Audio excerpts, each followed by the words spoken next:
जय हिंद प्यारे साथियों, स्वागत है आप सभी का एक बार फिर से कोटा किंग ऑफिशियल पे। आइए हम आज बात करने वाले हैं जेएसएससी म्यूनिसिपल का जो एग्ज़ाम हुआ था 29 अक्टूबर को, है ना। ये 29 अक्टूबर को एग्ज़ाम हुआ था और उसी दिन का ये पेपर है। आज के इस वीडियो लेक्चर में आज हम 100 क्वेश्चंस को कवर करेंगे कि किस प्रकार के सवाल पूछे गए थे। हालांकि लगभग कई लोगों ने इसे देखा भी होगा और कुछ लोगों ने नहीं देखा होगा, तो जिन्होंने नहीं देखा है आज के इस पेपर को जरूर देखिए। यहाँ से आपके कुछ जो एग्जामिनेशन है आने वाले एग्जाम में, वहाँ पे आपको काफ़ी ज़्यादा बेनिफिट होने वाला है इस लेक्चर से। जैसे कि कुछ एग्जाम की अगर बात करें तो सीजीएल की बात करें तो सीजीएल में आपको यहाँ से फ़ायदा हो सकता है। 6 to 8 जो सहायक आचार्य का परीक्षा है, उस परीक्षा में भी आपको यहाँ से कई ऐसे सवाल हैं जो कि रिपीट होते हुए आपको नजर आएंगे। फिर इसके अलावा लेडी सुपरवाइजर जो फॉर्म भरे हुए हैं उनके लिए भी ये महत्वपूर्ण होने वाला है आज का ये सेशन, तो आप सभी जुड़े रहें। साथ ही साथ में और भी जो भी झारखंड जेएसएससी के जो भी एग्जामिनेशन आप दे रहे हैं और अगर आपके उसमें खोटा पेपर है तो आपको वहाँ से काफ़ी ज़्यादा फायदा होने वाला है आज के सेशन से। चलिए शुरुआत करते हैं सेशन की। आते हैं पहले सवाल पे। आज का पहला सवाल है, पूछा गया कि धनेक धधैनी लोक कथा कर जोगाड़ी के करलहत। तो धनेक धधैनी बता दें कि खोटा लोक कथा में 10 लोक कथा पूछा गया था। हम लास्ट में बताएंगे कि किस सेक्शन से कितना सवाल पूछा गया है, ग्रामर से कितना सवाल पूछा गया है, लोक कथा से कितने सवाल पूछे गए, कहानी से कितने सवाल पूछे गए, गीत से कितने सवाल पूछे गए। हर एक सवाल को हम यहाँ पे लास्ट में डिस्कस करने वाले हैं आज के सेशन में। तो 10 लोक कथा आपको पढ़ने के लिए दे रखा है, जिसमें से एक धनेक धधैनी भी आपको लोक कथा पढ़ने के लिए दे रखा था। धनेक धधैनी की अगर बात करें तो इस लोक कथा को संकलित करने का काम शांति भारत ने किया था। शांति भारत के द्वारा 2 लोक कथा का संकलन किया गया था इनके द्वारा। जोगाड़ी मतलब होता है उसके संकलनकर्ता या लिपिबद्ध करने वाले। तो शांति भारत ने 7 भाई 1 बहन और धनेक धधैनी ये 2 लोक कथा का संकलन इनके द्वारा किया गया था, इसलिए इसका आंसर हो जाएगा ऑप्शन डी। अगला सवाल है कि शिवनाथ परमाणिक जी के मायक नाम के बतावा। शिवनाथ परमाणिक जी के माता जी का नाम, तो बता दें कि इनके माता का नाम तिनकी देवी और पिता का नाम मुरलीधर परमाणिक है, तो इसका आंसर हो जाएगा ऑप्शन ए यानी तिनकी देवी। अगला सवाल है कि झारखंड सरकार बाटे ले खोटक श्रेष्ठ साहित्यकार से सम्मानित है। तो झारखंड सरकार के द्वारा कौन से खोटा साहित्यकार को श्रेष्ठ साहित्यकार से सम्मानित किया गया है? तो ऐसे ऑप्शन के अकॉर्डिंग ऐसे और भी कई ऐसे साहित्यकार हैं जिनको सम्मानित किया गया है झारखंड सरकार के द्वारा। झारखंड के राज्यपाल के द्वारा कई ऐसे खोटा साहित्यकार हैं जिनको सम्मानित किया गया है, लेकिन ऑप्शन में अगर बात करें तो यहाँ पे इसका आंसर हो जाएगा ऑप्शन ए शिवनाथ परमाणिक, जिनको झारखंड सरकार के द्वारा सम्मानित किया गया है खोटा श्रेष्ठ साहित्यकार के रूप में। चलिए आगे बढ़ते हैं, आते हैं अगले सवाल पे। अगला सवाल है कि चाबी काठी नाटक में कई गो दृश्य है। चाबी काठी नाटक जो कि आपको एकमात्र एक नाटक पढ़ने के लिए दे रखा था, चाबी काठी। और यहाँ पे आपको पता होगा कि पहले तो अगर बात करें इसमें दृश्यों की, तो यहाँ पे सवाल पूछा गया कितने दृश्य थे, तो इसका आंसर हो जाएगा ऑप्शन डी यानी 20 दृश्य। 20 दृश्य है। इसमें अंकों की अगर बात करें तो ये एकांकी स्वरूप का नाटक है ना। एकांकी का हालांकि स्पष्ट इसमें से अंक जो वो स्पष्ट नहीं है, लेकिन आप इसे एकांकी रूप में आप इसे इस नाटक को ले सकते हैं, है ना। और इसके लेखक कौन है? तो श्रीनिवास पानुरी हैं, जो कि आगे चल करके यह सवाल भी पूछा गया है। चाबी काठी नाटक से अगर बात करें तो 10 सवाल लगभग पूछा गया है इस नाटक से, जबकि इतना एक्सपेक्ट नहीं था। उम्मीद था कि 4-5 सवाल यहां से पूछे जा सकते हैं, या 3 से 4 सवाल या तो 3 से 5 सवाल तक उम्मीद किया जा रहा था कि यहां से 3 से 5 सवाल पूछे जाएंगे, लेकिन यहां से बता दें कि 10 सवाल पूछे गए हैं और वो 10 सवाल को भी हम लोग डिस्कस कर लेंगे आगे सेशन में। अगला सवाल पूछा गया कि महेश गोलवार हेठे कौन कविता लिखल हत। यहाँ पे नीचे कुछ कविता दे रखा है, यहाँ पे बोल रहा है कि कौन सी कविता जो वो महेश गोलवार के द्वारा लिखा गया है। तो यहाँ पे अगर ऑप्शन को आप ध्यान से देखें तो एक है ताबे हामे कवि नाय और आयज एकाय खोठा। ये दोनों कविता को जो लिखा गया है वो ए.के. झा जी के द्वारा लिखा गया है ना। आयज एकाय खोठा और ताबे हामे कवि नाय, ये दोनों कविताओं को ए.के. झा जी ने लिखा है। तो ये तो आप ऐसे साइड कर सकते थे, हम ही करब उलगुलान, ये तो अलग है। ये यहाँ पे तो एक पथिया डोंगल बउआ में आपको 10 कविता में पढ़ला, जो 10 कविता है उसमें से ये तो शामिल ही नहीं था, तो ये ऐसे आप साइड कर देते। बच रहा था एकमात्र जय जवान जय किसान, जो कि महेश गोलवार जी के द्वारा इस कविता को लिखा गया है। अगला सवाल है कि मिली के रहिया कौन भाविक गीत हवे पारे। तो मिली के रहिया रे, भारतवासी मिली के रहिया। यहाँ पे एक देश प्रेम और राष्ट्रीय भाव की ये कविता है, यानी सभी को एकजुट होकर के एक साथ रहने की यहाँ पे बातें की गई है। यहाँ पे एक देश प्रेम को लेकर के यहाँ पे दर्शाया गया इस गीत में, है ना। बता दें कि मिली के रहिया इस गीत को लिखा किसने है। हो सकता है कि सवाल आगे आने वाले एग्जामिनेशन में लेखक के बारे में पूछ लिया जाए, या तो किस किताब में छपा हुआ ये पूछ लिया जाए। तो प्रदीप कुमार दीपक के द्वारा इस गीत को लिखा गया है और सुहान लागे रे जो पुस्तक है वहां पे ये छपा हुआ है, मिली के रहिया। अगला सवाल है कि दिनेश दिनमणि जी हेठे कौन लोक कथा के जोगाड़ी करल हत। अब अगर बता दें कि अगर आपने सिलेबस को भी अच्छे से अगर कवर करके गए होंगे तो बहुत ऐसे सवाल हैं जो कि सिलेबस से आपसे पूछ लिया गया है। बहुत नहीं, लगभग अगर देखा जाए तो 20 से 30 सवाल ऐसा सवाल पूछा गया है जो कि आपके सिलेबस से कवर हो रहे थे।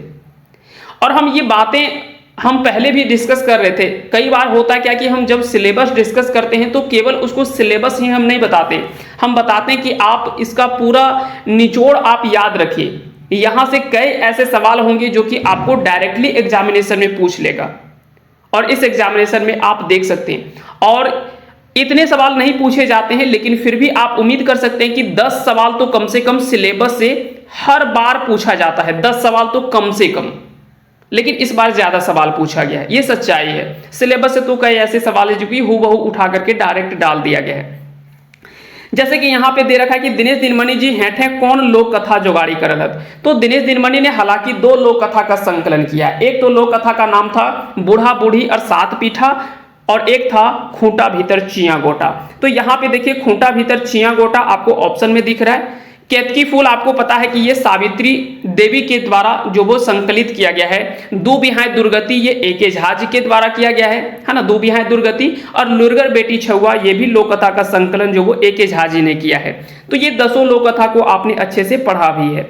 तो इसका आंसर क्या हो जाएगा, खूंटा भीतर चिया गोटा। इस लोक कथा का संकलन दिनेश दिनमणि के द्वारा किया गया है। अगला सवाल है कि डॉक्टर ए.के. झा जी के जन्म ठाव बतावा। अब जन्म स्थान से लेकर के कुछ ही दिन पहले हम आपको एक पीडीएफ दिए थे जहां पे सभी लेखक के जन्म स्थान से संबंधित एक पीडीएफ हम आपको दिए थे। हम ये नहीं बोलेंगे कि हम ये सोच करके नहीं दिए थे कि यहां से ये सवाल पूछा जाएगा। हम आपको ये सोच करके दिए थे कि यहां से अगर कहीं किसी भी लेखक के बारे में पूछे तो आप उसका आंसर जो वो कर पाए। तो बता दें कि यहां पे इसका आंसर हो जाएगा चंडीपुर बोकारो, जहां पे ए.के. झा जी का जो वो जन्म होता है। कब जन्म होता है, 20 जून 1939 ईस्वी को चंडीपुर बोकारो में इनका जन्म होता है। पिता का नाम लक्ष्मी नारायण झा और माता का नाम कुसुमबाला देवी है। इनके निधन की अगर बात करें तो एक डेट और याद रखिएगा, 29 सितंबर 2013। आप ये डेट को भी आप जरूर याद रखिएगा। एक डेट आप याद रखेंगे 20 जून 1939, है ना, 20 जून 1939। और एक डेट याद रखिएगा 29 सितंबर 2013। क्या पता हो सकता है कि आने वाले एग्जामिनेशन में आपको स्थान ना पूछ करके या तो फिर जन्म तिथि या तो फिर निधन वर्ष आपसे पूछ लिया जाए, या तो हो सकता है कि इनकी रचनाओं से संबंधित पूछ लिया जाए, या तो हो सकता है कि इनका उपनाम पूछ लिया जाए, है ना, या तो इनको कोई सम्मान मिला है वो पूछ लिया जाए। सवाल कहीं से भी पूछे जा सकते हैं। इसीलिए हम हमेशा बोलते हैं कि आप जब भी तैयारी करें तो 360 डिग्री के एंगल से आप तैयारी करें, यानी किसी भी सेक्शन को आप छोड़े नहीं। हर सेक्शन को आप तैयार करके रखिए, आपके लिए सारी चीजें आसान होते हुए नजर आएंगे। चलिए अगले सवाल पे आते हैं। अगला सवाल है चमटू कौन लोक कथाकर पात्र ला गए। तो ये कहानी आपने अच्छे से पूरा कहानी को पढ़ा होगा। धनिक धदैनी लोक कथा को अगर आपने पढ़ा होगा तो वहां पे चमटू एक बंदर की कहानी आपने पढ़ा होगा, है ना, जो कि राजा के महल से काफी सारे धन दौलत ला करके देता है चमटू को। और चमटू और उसकी माँ जो वो दिनों दिन जो वो कह सकते हैं कि दिन ही दिन देखते देखते वो जो वो राजा बन जाता है ना। हालांकि बाद में पूरे महल में आग लगा देता है। ये पूरी कहानी आपने अच्छे से जो वो पढ़ा है। चलिए, और 7 भाई एक बहन में एक यहाँ पे पात्र आया था। यहाँ पे भी आपने पढ़ा होगा सुगा के बारे में, है ना, सुगा एक पात्र थी। जबकि अगर बात करें केतकी फूल भी आपने काफी अच्छी कहानी है, इसको भी आपने अच्छे से जो पढ़ा होगा, है ना। तो यहाँ पे भी आपने पढ़ा होगा। एक पात्र का नाम पढ़ने के लिए दे रखा था चापू। लुरगर बेटी छुआ अगर आपने पढ़ा होगा तो वहां पे भी आपने पढ़ा होगा। टेपा यहाँ पे आपने पढ़ा होगा, है ना, टेपा केतकी फूल में, ठीक है, तो कई ऐसे पात्र के नाम आते हैं जो कि आपसे पूछ लिया जाता है सवाल में, डायरेक्टली सवाल ऐसे पूछे जाते हैं। हम ऐसे सवाल बहुत कराए भी हैं, ऐसा नहीं कि इस तरह के सवाल हमने नहीं कराया आपको। अगर आपने हमें फॉलो किया होगा तो आपको जरूर ये सारी बातें पता होंगी। चलिए अगले सवाल पे आते हैं। थोड़ा फंसाने वाले एक दो सवाल ऐसे पूछे गए हैं, जैसे कि यहाँ पे एक सवाल है कि खोठाएं समासे कईगो भेद है। अब देखिए यहाँ पे सवाल कुछ लोगों का कंफ्यूजन था, हालांकि कंफ्यूजन वाला एक सेक्शन और हो सकता था अगर यहाँ पे ऑप्शन में 7 भी रहता तो। अगर 7 भी ऑप्शन में आ जाता तो ज्यादा कंफ्यूजन हो सकता था, लेकिन 7 नहीं था तो बहुत लोगों का स्पष्ट हो गया कि इसका तो 6 भेद होगा।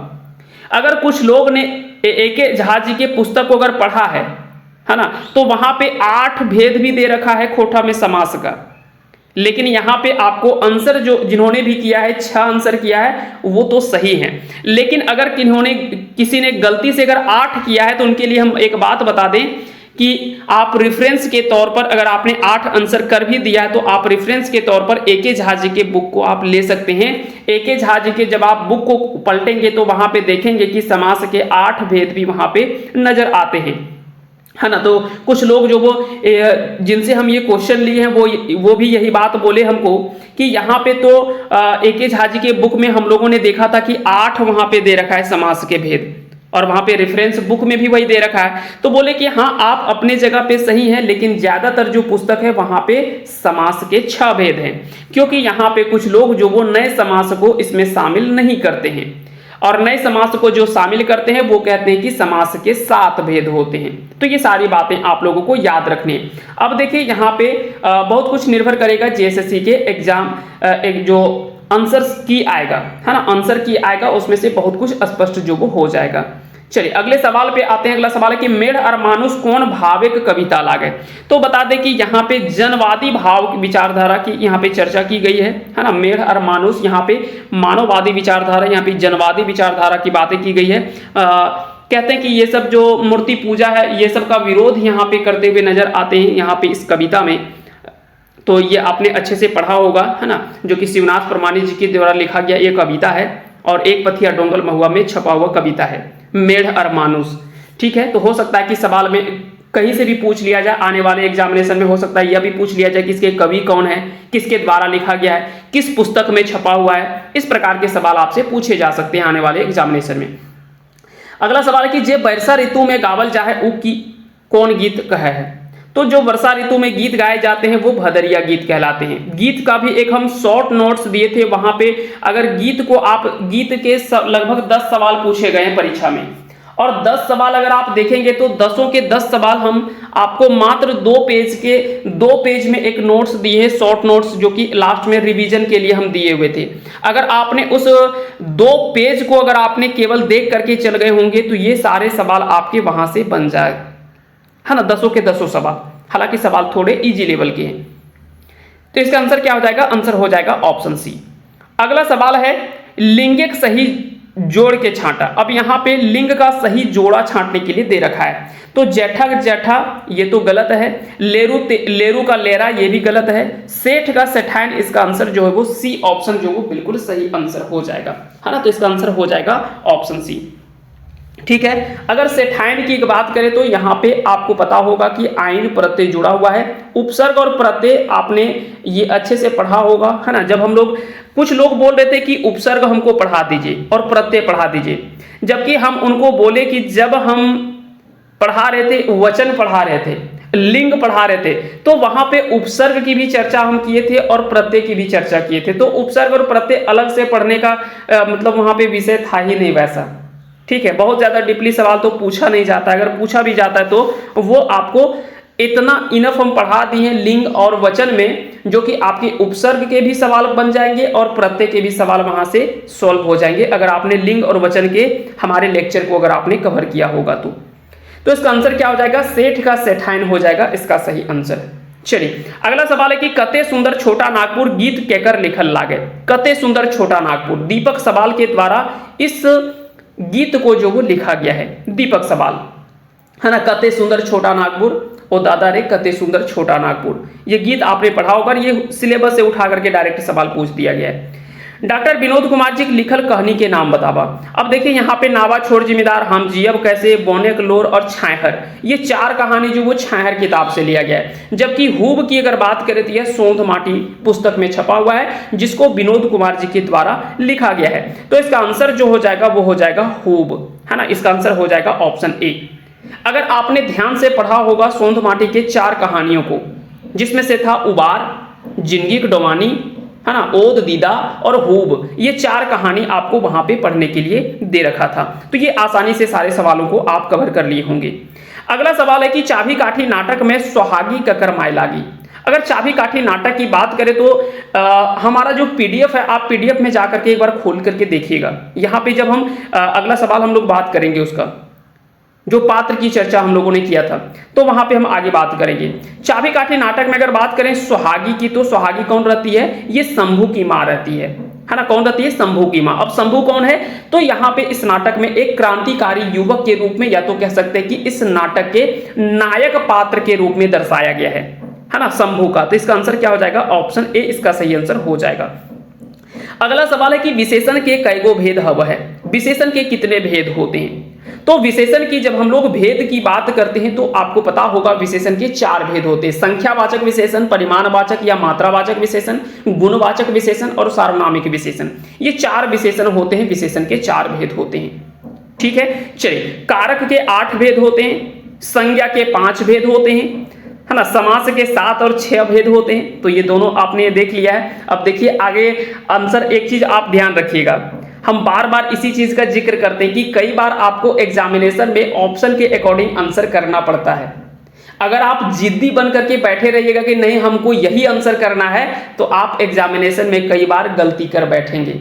इसलिए कई बार एग्जामिनेशन में आपको अपना दिमाग चलाना होता है और ऑप्शन के अनुसार से आंसर करना पड़ता है। जैसे कि कुछ क्वेश्चन यहाँ पे आपको दे रखा है, जैसे कि समास के भेद में अगर आप जिद्दी बन जाते कि नहीं 7 भेद होना चाहिए, तो वहां पे आप गलती कर बैठते, वहां पे 6 आंसर आपको करना था। ठीक है, क्योंकि 7 ऑप्शन में था ही नहीं। अब मान के चलिए अगला कोई एग्जाम होता है और वहां पे पूछ दे कि समास के कितने भेद होते हैं, 6 ऑप्शन नहीं रहे, तो क्या करिएगा? 7 आंसर करिएगा या नहीं करिएगा? वहां पे 7 आंसर आपको करना होगा। वहां पे वो समझिए कि जो क्वेश्चन सेटर है वो नए समास को भी समास के भेद मानते हैं, तो इसलिए उन्होंने 7 ऑप्शन चुना है। तो इस प्रकार से चीजों को आपको ध्यान रखनी है। अगला सवाल है कि लिंगे का गलत जोड़ा के छांटा। लिंग का गलत जोड़ा छांटने के लिए दे रखा है। तो सेठ का सेठाइन होता है, यहां तो ये तो सही है। टूपा का टुपली और मर्द का जनी। मर्द मतलब हो गया पुरुष, जनी मतलब स्त्री। तो यहाँ पे तीनों का तीनों ऑप्शन तो सही है, लेकिन डी ऑप्शन में देखिए तो यहाँ पे आपको समानार्थी शब्द मिलेगा, यानी छुआ और गीदर। छुआ, गीदर, बुतरू, है ना, चेंगा, ये सभी जो वो एक ही शब्द है और सभी का अर्थ होता है बच्चा। क्या होता है? सभी का अर्थ जो होता है वो बच्चा होता है। तो यहाँ पे अगर आप ध्यान से देखेंगे तो यहाँ पे इसका आंसर क्या हो जाएगा? आंसर डी जो वो गलत दे रखा है, लिंग का ये गलत जोड़ा है, क्योंकि यहाँ पे लिंग परिवर्तन नहीं, यहाँ पे समानार्थी शब्द है। अगले सवाल पे आते हैं, आषाढ़ महीना गावल गीत के कौन गीत कहल जाए। अब देखिए गीत में सवाल जो पूछा गया, आषाढ़ महीना गावल गीत के की कहल जाए। अब ये तो समझिए कि जो अगर कहीं नहीं भी पढ़ के गए होंगे, जो इजिली मतलब थोड़ा बहुत भी अगर दिमाग लगाए होंगे, तो वो भी आंसर इसका कर सकते हैं। क्योंकि आपको पता है कि झुमटा और खेमटा ये दोनों गीत जो होता है शादी विवाह के समय में गाया जाता है ना। और डमकच गीत के बारे में भी हम लोगों ने पढ़ा है ना। तो ये सभी शादी विवाह के समय में ये सब गीत जो वो गाए जाते हैं। झुमटा, खेमटा, डमकच, ये सभी जो वो शादी विवाह के समय में अवसर में गाया जाने वाला लोकगीत है। जबकि अगर बात करें झूमर की, हालांकि अगला सवाल पूछा भी गया है, झूमर से सवाल पूछा गया है, तो उसी समय हम डिस्कस करेंगे। चलिए आगे बढ़ते हैं। अगला सवाल है कि जिंदगी की डोबानी कहानी कर मुख्य पात्र के लागे। जिंदगी की डोबानी कहानी के मुख्य पात्र कौन है? तो इस कहानी के मुख्य पात्र जो वो जंगली है ना। इस कहानी को आपने अच्छे से पढ़ा भी होगा, जिंदगी की डोबानी, जो कि सोंध माटी की इसमें से दूसरी कहानी आपको पढ़ने के लिए दे रखा था। पहला तो उबार था, फिर था जिंदगी की डोबानी और एक ओद दीदा और एक हूब। ये 4 कहानियां जो वो पढ़ने के लिए दे रखा था। सवाल एक ही सवाल से और ऊपर के सवाल जो वो पूछे गए। बता दें कि लेवल इसलिए हम इसको थोड़ा नहीं मान सकते क्योंकि प्रश्न की गहराई पर गया ही नहीं है ना। जो एग्जामिनर जो था, क्वेश्चन जो सेट किया है, उन्होंने कभी मतलब समझिए ना कि सिलेबस की गहराई तक छुआ ही नहीं, ऊपर से ही निकल गया। अंदर घुसा ही नहीं है सवाल में। लेकिन आप सीजीएल के लिए एक्सपेक्ट मत कीजिएगा, और नहीं तो पता चलेगा कि खरगोश वाला हाल हो गया कि आप इजी इजी सोच करके सो गए और दूसरा पेपर में ध्यान बहुत ज्यादा लगा दिए, पता चला कि सीजीएल का क्वेश्चन का लेवल ही ऊपर कर दिया।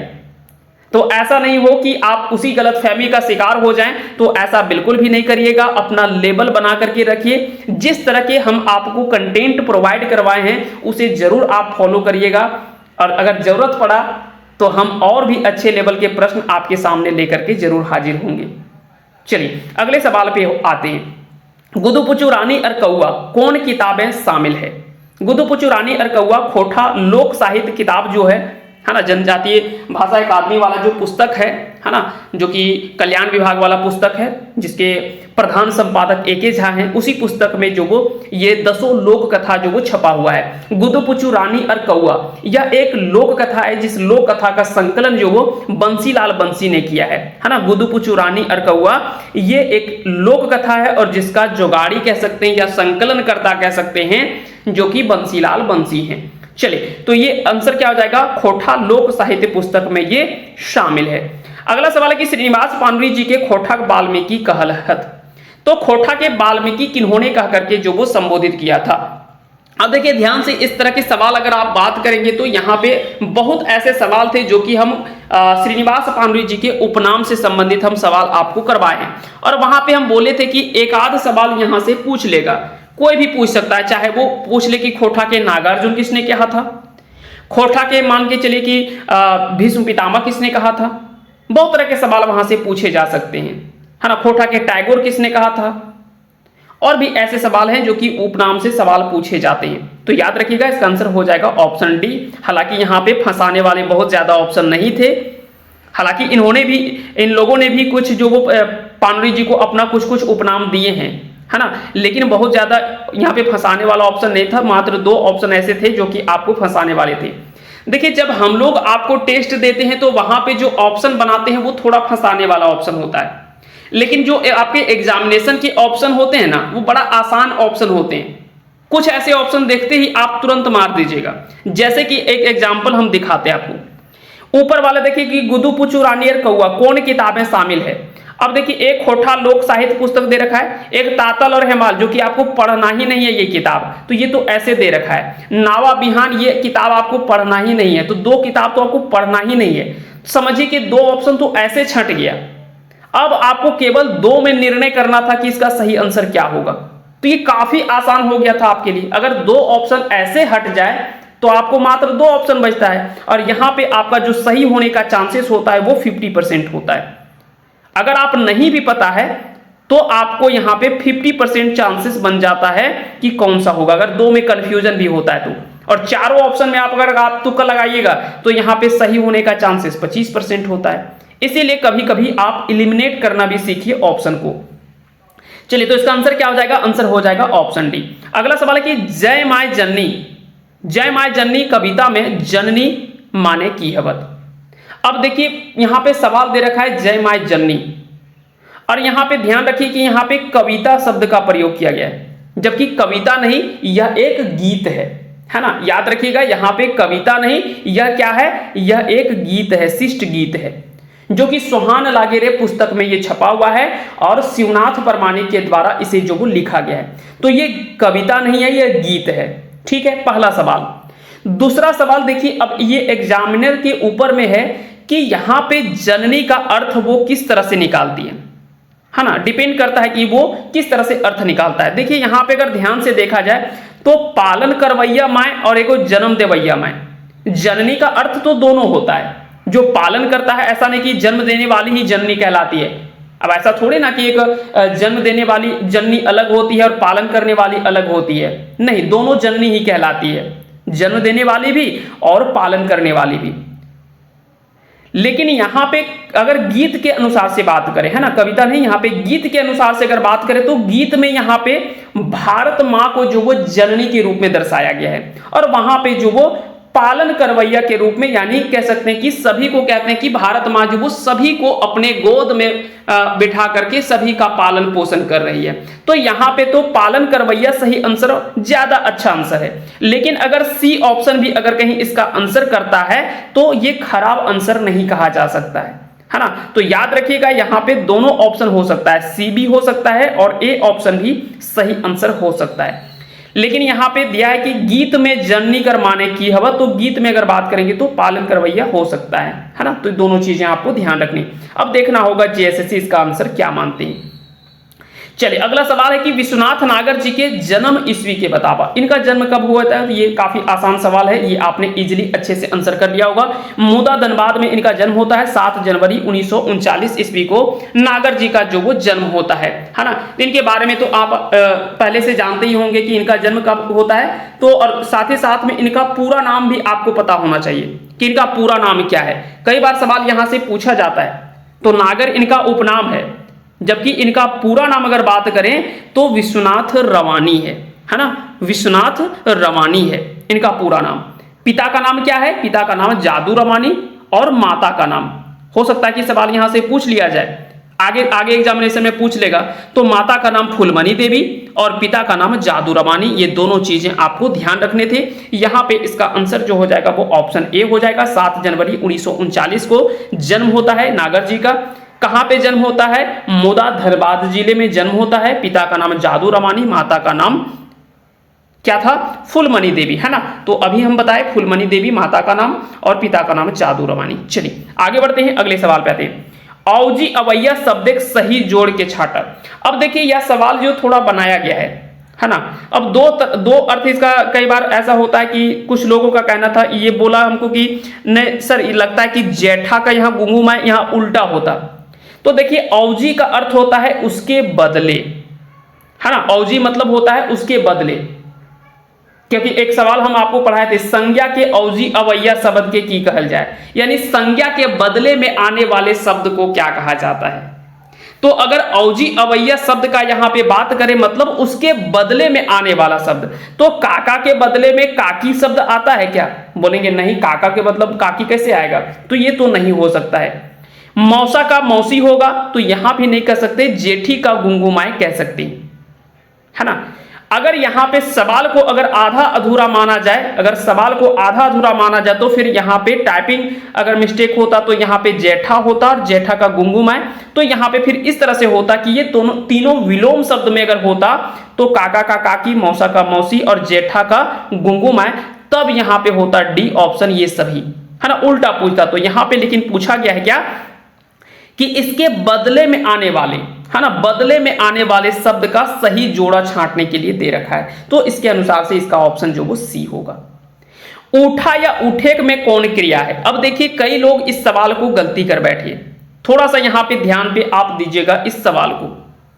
अगर आप इस सवाल को देखेंगे तो यहां पे उठा या उठे की अगर बात करें तो यहां पे इसका आंसर होता असल क्रिया, या तो फिर इसे हम मूल क्रिया कह सकते थे, है ना। इसे हम मूल क्रिया कहें या तो फिर असल क्रिया कहें, ठीक है। तो इसका आंसर जो है वो ऑप्शन डी होता इसका सही आंसर। सही आंसर क्यों होता, क्योंकि आपको पता है कि एक प्रत्यय जोड़ करके, हम कई बार बताएं जब हम क्रिया पढ़ा रहे थे तो वहां पे हम इसकी चर्चा भी किए थे कि असल क्रिया या मूल क्रिया या धातु आपने पढ़ा होगा, धातु में वहां पे एक प्रत्यय जोड़ करके ये होता है ना, हम बताए थे वहां पे।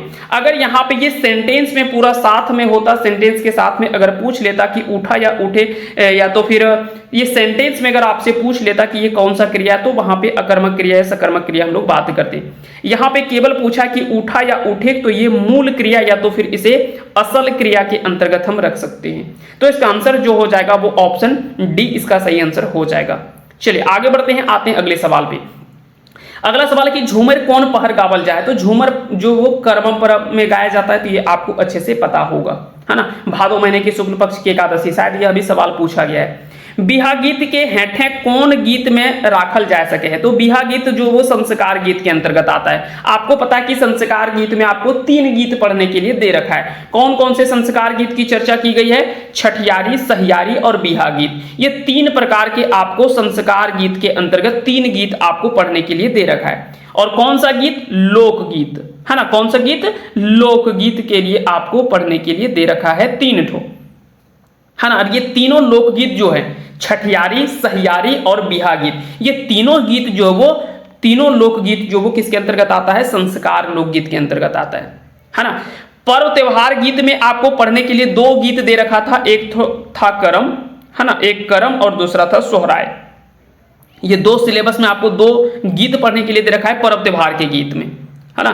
शिकारी गीत तो ये अलग से होता है, ये अलग विविध गीत में आ जाते हैं। और किसानी गीत ये श्रम गीत के अंतर्गत, या तो फिर इसे कभी इसे श्रम गीत के अंतर्गत भी रखा जाता है, कई बार इसे ऋतु गीत के अंतर्गत भी रखा जाता है ना। ऋतु गीत और श्रम गीत ये दोनों में कई बार से इसे शामिल जो वो किया जाता है। चलिए अगले सवाल पे आते हैं। अगला सवाल है, चाबी काठी कहकर लिखल नाटक लगे। तो काफी आसान सवाल है, श्रीनिवास पांडे इसका सही आंसर हो जाएगा। अगला सवाल है कि जिंदगी की डुबानी कहानी में अशोक एक संगी के लागे। तो जिंदगी की डुबानी में अशोक का साथी कौन था? तो जंगली था, इसका आंसर हो जाएगा ऑप्शन सी। हालांकि जंगली के बारे में पहले भी सवाल जो वो पूछ चुका है। हेठे उखरबल शब्दे बहुवचन के बतवा, यहाँ पे बहुवचन देखिए। अब इतना आसान सवाल है कि आप देखते ही ऑप्शन आप अच्छे से कर सकते हैं। अब बताइए कि कोई ऐसा ऑप्शन ही नहीं बनाया जो कि बहुवचन वाला यहाँ पे दिख रहा है। एक थोड़ा पेटिया में कंफ्यूजन होता कि समूहवाचक संज्ञा को लेकर के हो सकता है कि थोड़ा सा गोंठवाचक संज्ञा को लेकर के थोड़ा सा कंफ्यूजन हो सकता था थोड़ा बहुत, और नहीं तो ये दोनों में तो कंफ्यूजन था ही नहीं। ये तो दोनों का दोनों एक वचन की बात कर रहा है, तो यहाँ पे तो आसानी से पता चल जाता है कि यहाँ पे इसका आंसर हो जाएगा ऑप्शन ए, जनियन। जनी जोड़ ऐन, ऐन यहाँ पे प्रत्यय लगा हुआ है ना। कौन सा प्रत्यय लगा हुआ है? ऐन प्रत्यय लगा हुआ है, और ऐन प्रत्यय जुड़ करके यहाँ पे जो वो बहुवचन बना हुआ है। और जब हम लोग एक वचन बहुवचन देख रहे थे तो वहां पे हम लोग बात किए थे अकारांत की, आकारांत की, इकारांत की, ये सभी शब्दों में कौन कौन से प्रत्यय जुड़ करके एक वचन से बहुवचन बनता है, ये सारी बातें हम लोग पढ़ चुके हैं। चलिए अगले सवाल पे आते हैं, क्वेश्चन नंबर 32 पे। महुआ कर गुणगान हेठे कौन कविता में करल गेल है? तो देखिए ये काफी आसान सवाल था, नाम से ही पता चल रहा था कि महुअक भनिता। महुअक भनिता जो कविता है, इस कविता को अतुल चंद्र मुखर्जी ने लिखा है, और यह एक पथिया डोंगल महुआ में छपी हुई कविता है जिसको लिखा है अतुल चंद्र मुखर्जी ने।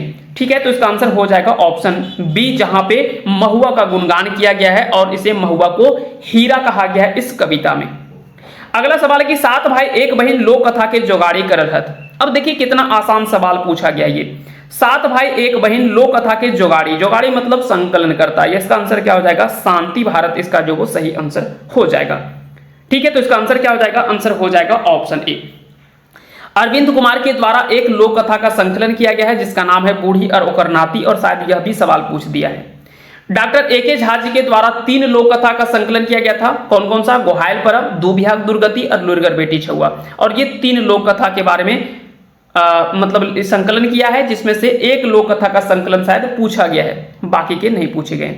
ठीक है, तो इसका आंसर हो जाएगा ऑप्शन ए। अगला सवाल है कि नी उपसर्ग से बनल शब्द के छांटा। तो यहाँ पे तो 2 तो आप ऐसे छाट सकते थे, है ना। यहाँ पे इसका आंसर हो जाएगा ऑप्शन बी, निमुहिया इसका शब्द इसका सही आंसर हो जाएगा। अब कुछ लोग बोलेंगे कि यह सवाल जो वो उपसर्ग और प्रत्यय से पूछा गया है, लेकिन हम उनको बता दें कि ये उपसर्ग और प्रत्यय से सवाल नहीं पूछा गया है। ये सवाल पूछा गया है, एक गीत आपने पढ़ा होगा, है ना, इनका अनीता कुमारी जी का, बौन रक्षा और जीवन रक्षा, है ना। बौन रक्षा जीवन रक्षा, अगर आपने इस गीत को पढ़ा होगा, बौन रक्षा जीवन रक्षा, तो वहां पे इस शब्द का प्रयोग किया गया है और वहां पे हम इसकी चर्चा भी किए हैं, है ना। वहां पे निमुहिया आप सवाल आप जाकर के इसका पीडीएफ खोलिए, जहां पे हम पढ़ाएं सुहान लागे रे का, उसका पीडीएफ खोलिए और जाइएगा बौन रक्षा जीवन रक्षा अनीता कुमारी का, वहां पे आप जाकर के सवालों में जाइएगा तो वहां पे आपको दिखेगा कि निमुहिया कैसन समास लगे। तो वहां पे नए समास की बात किए हैं और वहां पे साथ ही साथ हम बताए भी हैं कि यहाँ पे नी उपसर्ग लगा हुआ है और निमुहिया, है ना, निमुहिया में उपसर्ग की बात की है और वहां पे समास की भी बात की है ना। वहां पे समास की भी हम चर्चा की कि कौन सा समास के अंतर्गत आएगा। ठीक है, चलिए अगले सवाल पे आते हैं। अगला सवाल है कि रोहन और मोहन कौन कहानी कर मुख्य पात्र लागत। तो रोहन और मोहन ये दोनों जो वो छैहर कहानी के पात्र हैं, है ना। बोनेक लोर, हम जियब कैसे, गुरुजी की फिकीर, ये सभी कहानी जो वो छैहर कहानी का ही है और ये सभी कहानियों को लिखा है चितरंजन महतो चित्रा ने। लेकिन रोहन और मोहन ये दोनों पात्र जो है वो छैहर कहानी में आया हुआ है। चलिए आगे बढ़ते हैं, अगले सवाल पे आते हैं। छाहर कहानी केकर लिखा लगा, देखिए अगला सवाल ही पूछा गया है। चित्रंजन महतो चित्रा इसका जो वो सही आंसर हो जाएगा। बेटी के विदाई पहर कौन गीत गावल जाए, यह कोनो बात है। अब बेटी के विदाई पहर कोनो छठियारी गीत तो कोई गाएगा नहीं, अब लगनाही गीत काहे लगाएगा, लगन पहले खत्म हो गया तब ना बिहाव मतलब विदाई हो रहा है। समधियारी तो समधी जोड़ते समय ही गाया जाता है, तो यहाँ पे डायरेक्ट आप सवाल आंसर कर सकते थे, इसका आंसर हो जाएगा विदाई गीत, है ना, कहीं पे कोई कंफ्यूजन था ही नहीं। रूसल भोला कौन कवि लिखल लागे, रूसल भोला हम बताए थे कि सवाल यहां से इस तरह से पूछा जा सकता है कि एक पथिया डोंगल महुआ किताबे जोहड़वैया के कौन कविता लिखल लागे, हो सकता है कि घुमा फिरा करके पूछे, यहां तो डायरेक्ट सवाल पूछ दिया गया है और ये सवाल तो समझिए कि सिलेबस से उठा करके डाल दिया है, लेकिन हम आपको घुमा करके भी सवाल हम करवाए हैं कि एक पथिया डोंगल महुआ के जोहड़वैया के कौन कविता एक पथिया डोंगल महुआ किताबें छपल है। इस प्रकार के घुमा करके लंबा सवाल बना करके हम पूछें आपसे और वहां पे हम बताएं, और केवल हम रूसल भोला ही नहीं, इनकी और भी कविता जो छपा हुआ है, इनके कुल 5 कविता एक पथिया डोंगल महुआ में छपा हुआ है। हालांकि पढ़ना आपको एक ही है, केवल रूसल भोला, लेकिन संतोष कुमार महतो जी का कुल 5 कविता छपा हुआ है इस पुस्तक में, और 5 कविता के बारे में भी हम लोगों ने बताया था, है ना। जनकपुर एक नेता, आपन घर ही आपन नाय, बहुत ऐसे कविता जो सारी कविताओं के बारे में हम वहां पे बताएं, है ना। सहानुभूति से बड़ो संपत्ति, ये सब कविता जो वो हम चर्चा भी किए थे। चलिए अगले सवाल पे आते हैं। अगला सवाल क्या है, खोठा में बहुवचन बनवे खातिर कौन प्रत्यय जोड़ल जाए। ये सब प्रीवियस ईयर से उठा करके सवाल जो वो डायरेक्ट पूछ दिया गया है, इसका आंसर हो जाएगा ऑप्शन डी, है ना। गुला गुल वैन गुलैन ये सब जोड़ करके जो वो एक वचन से बहुवचन बनाया जाता है। सुहान लागे रे गीतेक लिखवैया के लागत, सुहान लागे रे गीतेक लिखवैया। अब देखिए यहाँ पे सवाल पूछा गया कि गीत के लिखवैया कौन है, तो इसका आंसर हो जाएगा शांति भारत। अगर पूछ देता गीतेक लिखवैया के जगह पे कि संपादक के लागथिन, है ना, संपादक अगर पूछ देता कि कौन है तो संपादक हो जाता दिनेश दिनमणि। अगर पूछ देता यहाँ पे संकलन करता कौन है ना, संकलन करता अगर पूछ देता तो यहाँ पे शेखर सरदेंदु एक नाम आपको याद रखना था। हाँ, तो बहुत सारी चीजें आपको ध्यान रखने होते हैं। चलिए अगले सवाल पे हम लोग आते हैं। अगला सवाल कि पाहन केकरा कहल गेल है, पाहन किसे कहा जाता है, तो पाहन बता दे कि जो सरना स्थल पे, सरना स्थल क्या होता है तो जनजातियों का ये पूजन स्थल होता है, जिसे हम लोग आम बोलचाल में हम लोग मंदिर कहते हैं। कोई लोग अपना पूजन वगैरह करने के लिए मस्जिद जाते हैं, कोई गुरुद्वारा जाते हैं, कोई चर्च जाते हैं, और कह सकते हैं कि जो जनजाति उनकी अपनी एक पूजन स्थल होता है, जिसे जो वो सरना स्थल कहा जाता है, जो कि पूजन स्थल होता है। ज्यादातर सरना जो देखा जाता है वो कहाँ पे होता है, जहां पे साल वृक्ष ज्यादा होते हैं वहीं पे इनका जो वो सरना स्थल होता है, जहां पे ये पूजा पाठ किया करते हैं अपने आराध्य देवों की। तो सरना में पूजा करने वाले जो होते हैं, जिस प्रकार से मान के चलिए कि चर्च में पादरी होता है, मस्जिद में मौलाना होता है, मंदिर में आपको पता होगा कि पंडित होते हैं पूजा करने वाले, ठीक उसी प्रकार से यहाँ पे सरना स्थल में जो वो पाहन होता है ना। तो इसका आंसर क्या हो जाएगा, आंसर हो जाएगा ऑप्शन ए। झारखंडे करम पर्व कहिया मनवल जाए, काफी आसान सवाल है। भादो महीने की शुक्ल पक्ष की एकादशी को यह पर्व जो वो मनाया जाता है। अगला सवाल है कि भुवनेश्वर दत्त शर्मा व्याकुल जी के उपनाम बतावा। अगर आप इस क्वेश्चन को अगर आप ध्यान से देखेंगे तो ये काफी आसान सवाल है ना। भुवनेश्वर दत्त शर्मा व्याकुल, इनके नाम के साथ में ही हम लोग पढ़ते हैं, और जितने बार हम अगर बता दें कि जब हम सेशन में भी जब डिस्कस करते हैं तो कोई भी लेखक का हम पूरा नाम पढ़ते हैं उसके उपनाम को जोड़ करके, जैसे विश्वनाथ दसोंधी राज, शिवनाथ प्रमाणिक, तो प्रमाणिक में तो नाम में ही मानिक छुपा हुआ है और वो भी सवाल पूछा है। ठीक उसी प्रकार से श्रीनिवास, और भी कई ऐसे नाम है, विश्वनाथ दसोंधी राज तो हम बता ही दिए, और भी कई ऐसे उपनाम है ना। दिनेश दिनमणि, तो दिनमणि उनका उपनाम है। तो कई ऐसे उपनाम होते हैं जो कि उनके साथ में हम पढ़ते हैं, ठीक है।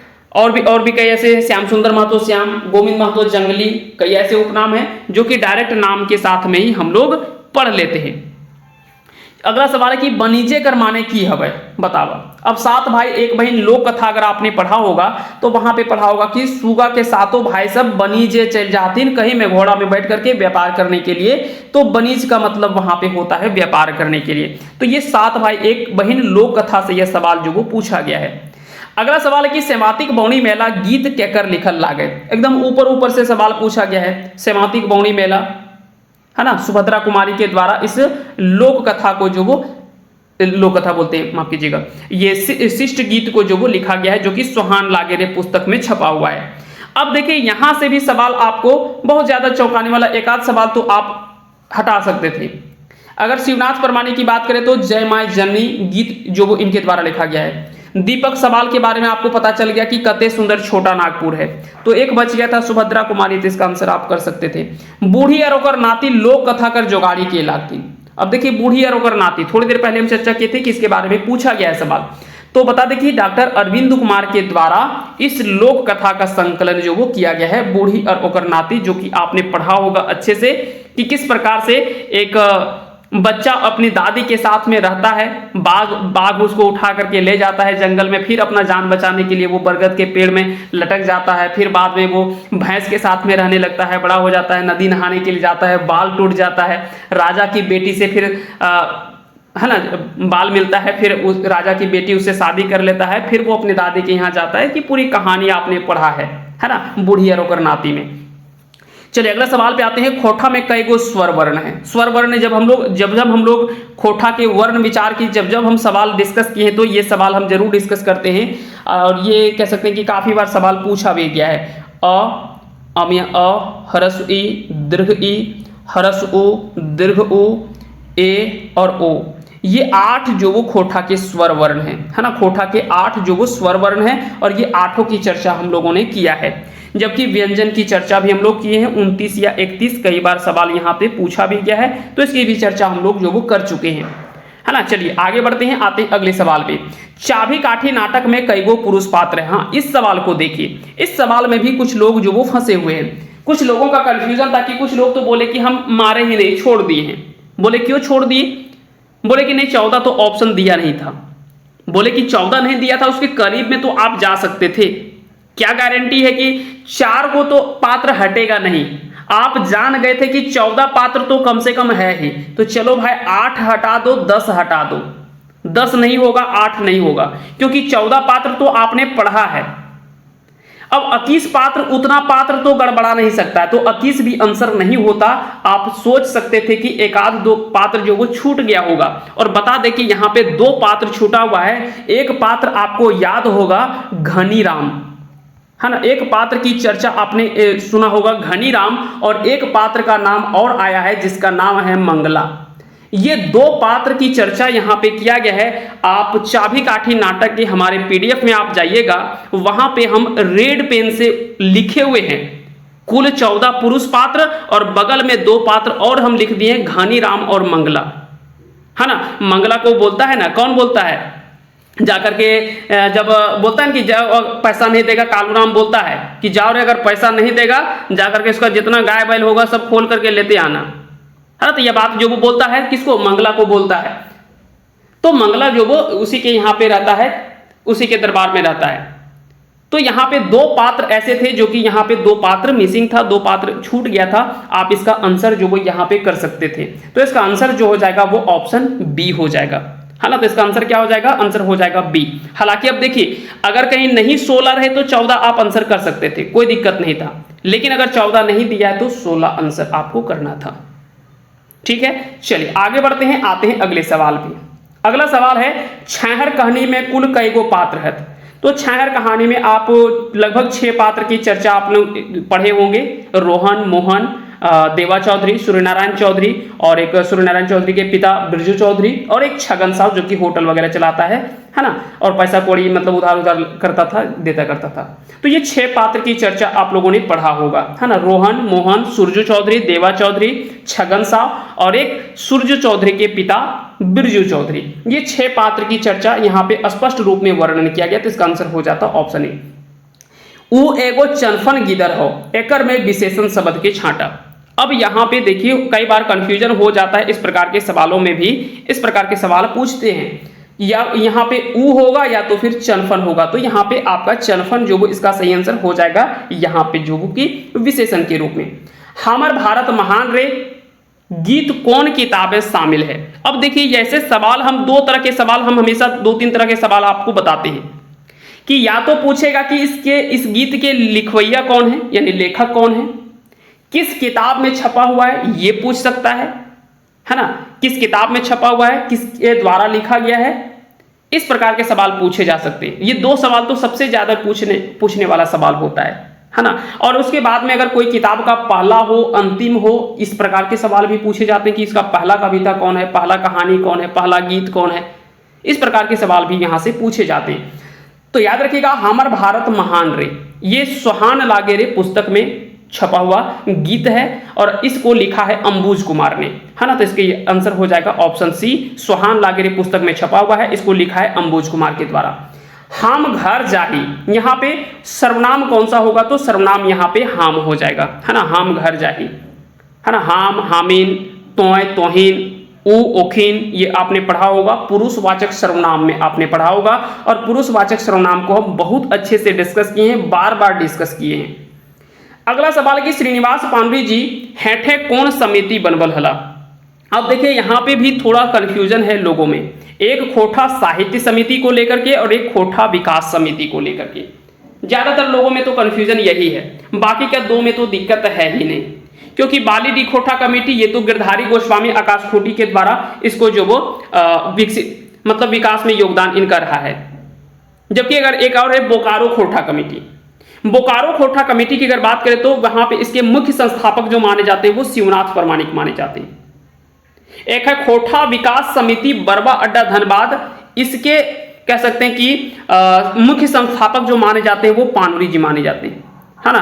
खोटा विकास समिति और खोटा साहित्य समिति जो है इसके विकास में भी पानुरी जी का योगदान है ना। ये दोनों के कह सकते हैं कि विकास विकसित करने में, इस समिति को बनाने में इनका योगदान जो वो रहा है, खोटा विकास समिति भी और खोटा साहित्य समिति भी। हालांकि आपको एक चीज याद रखिएगा कि खोटा साहित्य संस्कृति के विकास के लिए, है ना, एक जो केंद्रीय संस्था है, जो खोटा साहित्य संस्कृति जो है वो एक पंजीकृत संस्था है, वो एक केंद्रीय संस्था है जो कि सभी के केंद्र में स्थित होता है। इसके अंदर ही सभी लोग आते हैं, जितने भी समितियां हैं, जितने भी कमेटी है, वो सभी कमेटी जो वो इसके अंतर्गत आता है। नहीं बोलते कि जैसे कि गूगल जो वो अल्फाबेट का मतलब उसी के अंतर्गत आता है। एक पेरेंट्स कंपनी हो गया और उसके अंदर भी कई सारे होते हैं। जैसे एक होता है ना कि एक पिता के अंदर, उसके अंतर्गत कई सारे आते हैं। या तो कह सकते हैं कि एक ग्रुप में कि जो कैप्टन होता है, आप इस तरह से समझिए कि एक क्रिकेट टीम है तो क्रिकेट टीम का कैप्टन एक ही होता है और कैप्टन के अंतर्गत फिर 10 खिलाड़ी और भी होते हैं, है ना। तो कैप्टन एक होता है। ठीक उसी प्रकार से खोटा साहित्य संस्कृति परिषद जो है वो कह सकते हैं कि केंद्रीय संस्था है खोटा साहित्य संस्कृति के विकास के लिए, है ना। ये केंद्रीय संस्था माना जाता है खोटा साहित्य समिति। क्लियर है। तो ये सारी बातें आपको याद रखना है और यहां पे खोटा साहित्य में विशिष्ट योगदान के लिए जो खोटा के महान साहित्यकार पानुरी जी हैं, इन्हीं के स्मृति में एक सम्मान की शुरुआत की गई थी, श्रीनिवास पानुरी साहित्य स्मृति साहित्य सम्मान, है ना। श्रीनिवास पानुरी स्मृति साहित्य सम्मान जो शुरुआत किया गया था 1989 में, है ना। 1989 में जो शुरुआत किया गया था वो इसी को देखते हुए किया गया था। तो खोटा साहित्य समिति में के विकास में भी पानुरी जी का योगदान है और खोटा विकास समिति के विकास में भी इनका भी, इसमें भी जो पानुरी जी का योगदान है। और खोटा विकास समिति के भी प्रधान संपादक जो माने जाते हैं वो पानुरी जी माने जाते हैं। अब यहां पे भी सवाल उठता है कि आंसर क्या होगा। हालांकि यहां पे पहले जो स्थापना किया गया है वो खोटा साहित्य समिति का किया गया है, बाद में खोटा विकास समिति का किया है, क्योंकि तो यहाँ पे देखना होगा कि किसका आंसर मानते हैं, है ना, जेएसएससी के द्वारा, तो देखना होगा। हालांकि अभी आप ये स्पष्ट रूप में नहीं कह सकते कि कौन सा आंसर जो वो सही मानेंगे, हाँ, तो ये देखना होगा जेएसएससी के आंसर के अनुसार से। अगला सवाल है कि सुगा कौन लोककथा पात्र लागी, तो ये काफी आसान सवाल है। 7 भाई 1 बहन में आया हुआ पात्र है सुगा। एक टोकी फूल कैसन किताब लागे। बता दें कि हम जब एक सवाल एक बार डाले थे, जब हम किताब का परिचय डाल रहे थे तो हम वहां पे डाले थे एक टोकी फूल के बारे में, परिचय के बारे में। तो कई स्टूडेंट सवाल खड़ा कर देते हैं कि ये तो हम लोगों को सिलेबस में पढ़ना ही नहीं है, तो आप क्यों पढ़ा दिए एक टोकी फूल के बारे में। तो कई बार ऐसा होता है कि जब आप कुछ एक्स्ट्रा चीज करना चाहते हैं तो कई बार मतलब तरह के कमेंट आते हैं। हालांकि हम उसको इग्नोर करते हैं, लेकिन कई बार इग्नोर नहीं कर पाते, सच्चाई यह भी है है ना। तो होता क्या है कि वैसे में दिक्कत होता है। हम बताए थे कि खोटा लोकगीत के लिए कई ऐसे पुस्तक हैं, जिसमें से एक टोकी फूल के बारे में भी हम वहां पे चर्चा किए थे। और ये किस प्रकार का पुस्तक है, तो खोटा लोकगीत संग्रह है। और जब हम लोकगीत पढ़ा रहे थे तो वहां पे विनोद कुमार के पुस्तक के बारे में बताए थे। जब हम लोकगीत पढ़ा रहे थे तो वहां पे खोटा साहित्य संस्कृति परिषद, जो खोटा जो ये जनजाति भाषा विकास परिषद जो यहाँ का है रांची का, जो कि कल्याण विभाग का पुस्तक है, उसके बारे में भी बताए थे। और एक टोकी फूल के बारे में भी बताए थे। तीनों किताबों की चर्चा हम लोगों ने वहां पे किया था। तो इसका आंसर हो जाएगा ऑप्शन बी, ये एक लोकगीत संग्रह पुस्तक है। पूजा नेक चार सरहुल पूजा के कई गो खेड़ी मनवल जाए।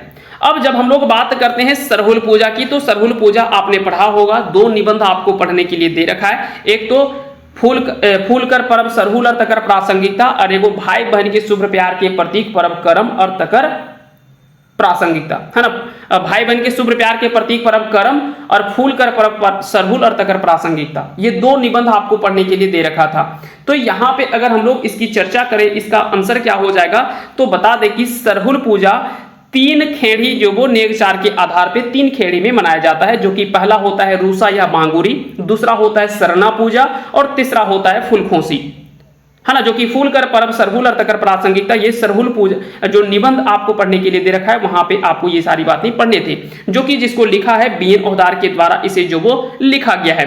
तो ये सारी बातें आप लोगों को ध्यान रखना है। तो इसका आंसर क्या हो जाएगा, ऑप्शन सी इसका सही आंसर हो जाएगा। लुरगर शब्द एक उल्टा की खबर। अब देखिए, उल्टा भी आपको पूछा गया था, लेकिन जब हम पढ़ा रहे थे लुरगर बेटी छुआ, है ना, तो वहां पे हम बोले थे कि लुरगर बेटी और छुआ, वहां पे आप देखिएगा तो वहां पे सब कुछ हम बताए हैं, है ना, तोड़ तोड़ करके हम बताएं, लुरगर बेटी और फिर छुआ, ये तीनों को हम अलग अलग तोड़ करके बताएं कि लुरगर क्या है, विशेषण क्या है, विशेषण है, इसका उल्टा क्या होगा। बेटी क्या है, तो बेटी हम बताए थे वहां पे जातिवाचक संज्ञा है या किस प्रकार के संज्ञा है। छुआ के बारे में बताए थे, यह भी किस प्रकार का संज्ञा के अंतर्गत आएगा, किस प्रकार के शब्द हैं, वहां पे भी हम सब चीज बताए थे।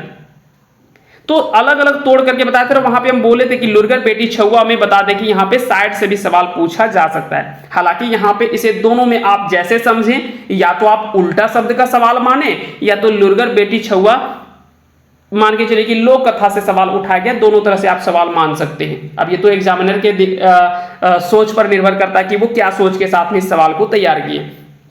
तो लुरगर का उल्टा, लुरगर मतलब होता है हुबगर और चेटकर, ये तो दोनों समानार्थी शब्द हो गया, तो ये तो होता ही नहीं, है ना। लुरगर मतलब ही हुबगर या चेटकर होता है। लुरगर मतलब जिसके पास बुद्धि होता है, तो उसका उल्टा क्या हो जाएगा, बेलूरा, जिसके पास ढंग नहीं है ना, तो वही हो गया। तो इसका आंसर क्या हो जाता, ऑप्शन बी इसका सही आंसर हो जाता।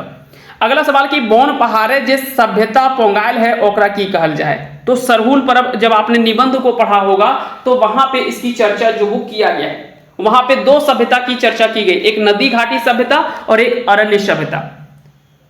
बोला गया कि जो सभ्यता है ना, जो सभ्यता जो वो जंगल पहाड़ वगैरह में जो विकसित हुआ उसको अरण्य सभ्यता कहते हैं, और जो मैदानी इलाके में, जो नदियों के किनारे या मैदानी इलाके में जो सभ्यता विकसित हुआ उसको क्या कहा जाता है, तो उसे नदी घाटी सभ्यता कहा गया, है ना। दोनों की चर्चा हम लोगों ने वहां पे किया है। और सरहुल पर्व अगर आपने निबंध को पढ़ा है तो वहां पे इसकी चर्चा स्पष्ट रूप में किया गया है ना। एक पथिया डोंगल महुआ में डोंगल कर अर्थ की हवे पारे।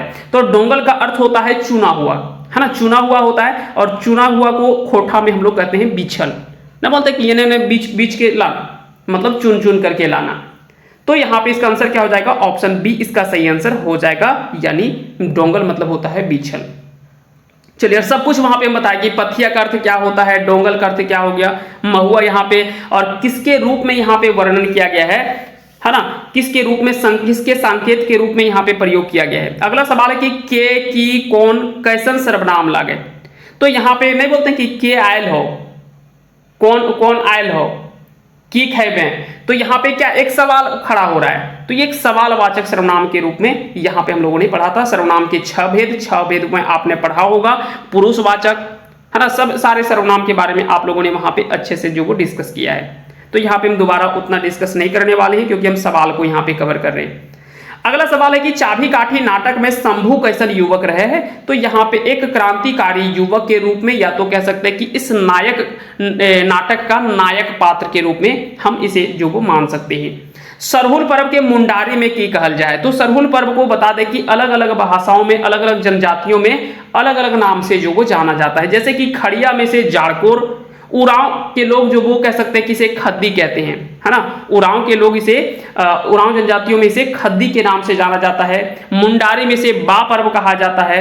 संथाल में से बाहा या तो फिर सरहुल के नाम से जाना जाता है। तो बता दें कि सरहुल पर्व को अलग अलग नामों से, अलग अलग जनजातियों में या अलग अलग भाषाओं में अलग अलग नाम से जाना जाता है, और ये सभी के नाम पे हम बता दिए, है ना। जाड़कोर जो कहा जाता है, किसे कहा जाता है, खड़िया भाषा में इसे जो वो कहा जाता है, खड़िया जनजातियों में या खड़िया भाषा में इसे जाड़कोर कहा जाता है। बा पर्व हम बता दिए कि मुंडारी में कहा जाता है, जो इसका आंसर भी होगा। सरहुल या तो फिर बाहा, है ना, सरहुल या तो फिर बाहा जो वो ये संथाल में कहा जाता, संथाली भाषा में इसे बाहा या तो फिर सरहुल पर्व कहा जाता है ना, संथाली भाषा में। जबकि उरांव की अगर बात करें तो उरांव में कह सकते हैं, उरांव जनजातियों में इसे जो वो खद्दी के नाम से जाना जाता है ना, खद्दी के नाम से। यह भी नाम आपको जरूर याद रखनी है। क्लियर हो गया। चलिए अगले सवाल पे आते हैं। भाई बहन के शुभ प्यार के प्रतीक पर्व करम पाठ के लिखवैया के लागत। तो बीएन औदार के द्वारा लिखा गया है, खोटा निबंध पुस्तक में छपा हुआ है। 2 निबंध आपको पढ़ना था, भाई बहन के शुभ प्यार के प्रतीक पर्व करम और फूलकर पर्व सरहुल अर्थकर प्रासंगिकता, ये 2 निबंध आपको पढ़ने थे। गाछ कर बहुवचन की हवत। अब कुछ लोगों का यह भी कंफ्यूजन दूर हो गया होगा कि निबंध आपको 8 नहीं 2 ही पढ़ना है, काहे कि 8 निबंध से सवाल नहीं पूछा है, केवल 2 ही निबंध से पूछा है। तो सीजीएल के कुछ स्टूडेंट का यह भी जो एक दिमाग में थोड़ा कंफ्यूजन चल रहा था कि पता नहीं अगर 2 ही पढ़ के चल गए, 8 निबंध से अगर सवाल पूछ दिया तब तो वहां पे फंस जाएंगे। तो यह भी स्पष्ट हो गया कि आपसे केवल 2 निबंध से ही सवाल पूछा जाएगा, 8 निबंध आपको नहीं पढ़ना है। चलिए अगले सवाल पे आते हैं। अगला सवाल है गाछ कर बहुवचन की हवत। तो गाछ का बहुवचन क्या हो जाएगा, जब भी हम बोले कि जब आकारांत शब्द हो तो यहां पे जो वो वैन प्रत्यय जुड़ता है। क्या जुड़ता है, वैन प्रत्यय जुड़ता है। देखिए गाछ क्या है, आकारांत शब्द है। और जैसे कि एक होता है काड़ा, तो काड़ा क्या है, आकारांत शब्द है, क्योंकि लास्ट में देखिए आ रहा है, लास्ट में आ रहा है, लास्ट में यहाँ पे आ रहा है। तो यहाँ पे आ रहा है और यहाँ पे आ रहा है, लेकिन दोनों जगह पे वैन प्रत्यय जुड़ेगा। गाछ का हो जाएगा गछवैन, काड़ा में हो जाएगा कड़वैन। देखिए यहाँ पे भले अम्य आ दिख रहा है, लेकिन जैसे ये बहुवचन होगा इसमें जुड़ करके तो ये क्या बन जाएगा, कड़वैन बन जाएगा, है ना। और हम यह भी बताए हैं कि जब बहुवचन होता है तो ये अम्य आ से, है ना, दीर्घ से जो वो क्या हो जाता है, हर्ष में बदल जाता है, यानी बड़ा आ से छोटा आ में बदल जाता है, परिवर्तित हो जाता है, और ये कड़वैन हो जाता है इसका बहुवचन। तो एक एक चीज को हम डिस्कस किए हैं, डिटेल में पूरा बताए हैं, तो यहाँ पे कहीं कोई कंफ्यूजन वाला सवाल ही नहीं था, है ना। चलिए अगला सवाल क्या है, अगला सवाल है कि काकर जयंती में खोटा दिवस मनावल जाए, है ना। खोटा दिवस किसकी जयंती में मनाया जाता है, तो यहाँ पे याद रखिएगा श्रीनिवास पानवरी जी के जयंती में जो वो खोटा दिवस जो वो मनाया जाता है। डेट आपको पता होगा 25 दिसंबर, है ना, 25 दिसंबर को मनाया जाता है। 1920 को इनका जन्म हुआ था, उन्हीं के जन्म जयंती के उपलक्ष्य में ही खोटा जो वो दिवस जो वो मनाया जाता है 25 दिसंबर को हर वर्ष। ठीक है। चलिए अगला सवाल है कि शिवनाथ परमानी जी के उपनाम बतावा। तो नाम में ही मानिक दिख रहा है, तो यहाँ पे कोई कंफ्यूजन था ही नहीं, क्योंकि ये सब कोई उपनाम से किसी को जाना ही नहीं जाता है। खोटा में इतना आसान सवाल है कि यहाँ पे कोई मतलब सवाल ही नहीं उठता है। समझिए ना कि यहाँ पे थोड़ा भी कंफ्यूजन वाला कोई सवाल ही नहीं था। यहाँ पे अगर देखता ऑप्शन देता और दूसरा, जैसे कि मान के चलिए कि यहाँ पे ऑप्शन देता झारपात, यहाँ पे ऑप्शन देता झिंगफुलिया, है ना, यहाँ पे ऑप्शन देता सब्यसाची, यहाँ पे ऑप्शन देता और भी जो उपनाम है खोटा साहित्यकार के, अगर वो सब उपनाम यहाँ पे डालता तो थोड़ा बहुत सवाल उठ सकता था कि कंफ्यूजन वाला, है ना। बाकी के तो उपनाम जैसे कि भुवनेश्वर दत्त शर्मा व्याकुल, तो उनका उपनाम थोड़ा लगता है कि अलग हो सकता है ना। यहाँ पे तो नाम में ही दिख रहा है आपको, जैसे कि विश्वनाथ दशोंधी राज, विश्वनाथ नागर, तो नागर में ही नाम छुपा हुआ है। ठीक है। ठीक उसी प्रकार से एक श्याम सुंदर महतो श्याम, तो उनका उपनाम ही श्याम है। तो कई ऐसे नाम हैं जिनके उपनाम जो वो उनके नाम में ही छुपा हुआ है। ठीक है। चलिए आगे बढ़ते। अगला सवाल है कि रोपनी गीत कौन रक में गीत लागे। तो रोपनी गीत यह सवाल जो वो किसानी गीत के अंतर्गत आएगा, या तो फिर इसे श्रम गीत के अंतर्गत भी हम लोग रख सकते हैं, है ना, श्रम गीत के अंतर्गत भी रख सकते हैं, क्योंकि रोपनी जो वो काम करने वाले गीत हैं, और किसानी गीत में यहाँ पे कह सकते हैं कि ऋतु गीत में भी इसे हम रख सकते हैं। गीत देखिए दोनों तरह से होता है, कुछ गीत ऐसे होते हैं जो कि श्रम गीत और ऋतु गीत दोनों में काम आते हैं, है ना, दोनों के रूप में उसे काउंट किया जाता है, डिपेंड करता है कि किस तरह से ऑप्शन दिया हुआ है। तो यहाँ पे एक ऑप्शन था बिहा गीत, तो ये होता ही नहीं, सोहराय गीत ये होता ही नहीं, तो बच जा रहा था किसानी गीत, तो इसका आंसर हो जाएगा ऑप्शन ए। अब बोलेंगे डी भी तो हो सकता है, तो डी नहीं, जब कोई एक तो होगा ही, तो एक तो ऑप्शन आपको दिख ही रहा है किसानी गीत, तो किसानी गीत आंसर कर सकते थे। हमने सब एक कविता के कवि के लागत, हमने सब एक पथिया डोंगल महुआ में पहला कविता ही आपको यही पढ़ने के लिए दे रखा है, हमने सब एक हमने सब एक, ये पानुरी जी के द्वारा लिखी गई कविता है, एक पथिया डोंगल महुआ में छपा हुआ है। देशक जुबान कविता हेठे कौन किताब में शामिल है। अब देखिए यहाँ पे भी आपको कहीं कोई दिक्कत है ऑप्शन में, एकदम मतलब ऑप्शन ही आपको डायरेक्ट बोल दिया कि लो आंसर करो, इसका सीधा तो आपको दे दिया कि आंसर करने के लिए। यहाँ पे कंफ्यूजन हो सकता था जब ऑप्शन में रहता सुहान लागे रे, हम मान के चलिए कि हम इस तरह से बनाते सुहान लागे रे, एक टोकी फूल, खोठा लोक साहित्य, सौंध माटी, छैहर, इस प्रकार के अगर कोई किताब का नाम हम यहाँ डालते तो हो सकता है कि थोड़ा बहुत लोगों में कंफ्यूजन भी होता। अब ऐसा ऑप्शन बना दिया कि आपको कहीं कोई कंफ्यूजन ही नहीं है, तो आप आसानी से आंसर करके निकल जाइए, है ना। तो इसका आंसर क्या हो जाएगा, आंसर हो जाएगा ऑप्शन सी, देशक जुबान, जिसको लिखा है किसने, विनोद कुमार के द्वारा इस कविता को लिखा है, और यह एक कविता है। चलिए अगले सवाल पे आते हैं।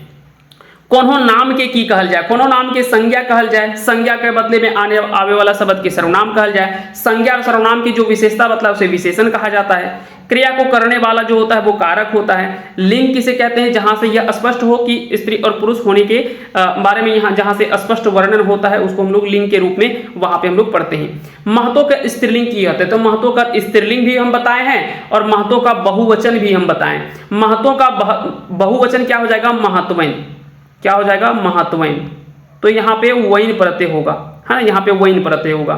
जबकि जैसे इसमें खाली यहाँ पे सिर्फ वाइन कर देना है, वमिया व कर देना है, इतने में अर्थ बदल जाएगा, है ना। देखिए इतने में अर्थ बदल गया, महत्वैन हो गया, और महत्वैन इसका स्त्रीलिंग हो गया, और महत्वैन इसका बहुवचन हो गया। दोनों चीज हम बताए थे, है ना, कि वैन प्रत्यय होगा तो हो जाएगा इसका महत्व का बहुवचन, और स्त्रीलिंग पूछेगा तो इसका हो जाएगा महत्वैन, है ना। तो इसका आंसर हो जाएगा ऑप्शन बी, इसका सही आंसर हो जाएगा। अगला सवाल कि गुदू पुचू रानी और कौआ लोक कथा में गुदू पुचू रानी ककरा कहल गेल है। पहला तो हम बोले थे कि गुदू पुचू रानी के हले, तो एगो पौका के कहल गेल है। गुदू पुचू रानी पौका जे हले कौन रंगे खले, तो लाल रंगे खले। देखिए दोनों से मिला करके सवाल यहां से पूछ दिया है। अगला सवाल है कि अनीता कुमारी जी हेठे कौन गीत के लिख लेहत। बहुत आसान सवाल है, बौन रक्षा जीवन रक्षा, तो इसका आंसर हो जाएगा ऑप्शन बी, सांझे हासे झींगा फूल गीते गीतकार की हत।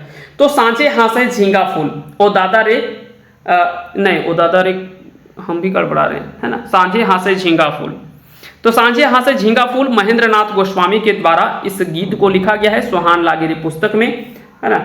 कते सुंदर छोटा नागपुर का गीत बार बार याद आ जा रहा है ना, कते सुंदर छोटा नागपुर ओ दादा रे। सांझे हासे झींगा फूल, ये झींगा फूल की चर्चा की गई है शाम में, जो कि हंसना मतलब यहाँ पे फूलों का खिलना, झींगा फूल तो आपको पता ही है, हम विथ फोटो के साथ में हम पूरा पढ़ाए हैं तो आपको अच्छे से पता होगा, पूरा फोटो वगैरह भी याद होगा आपको।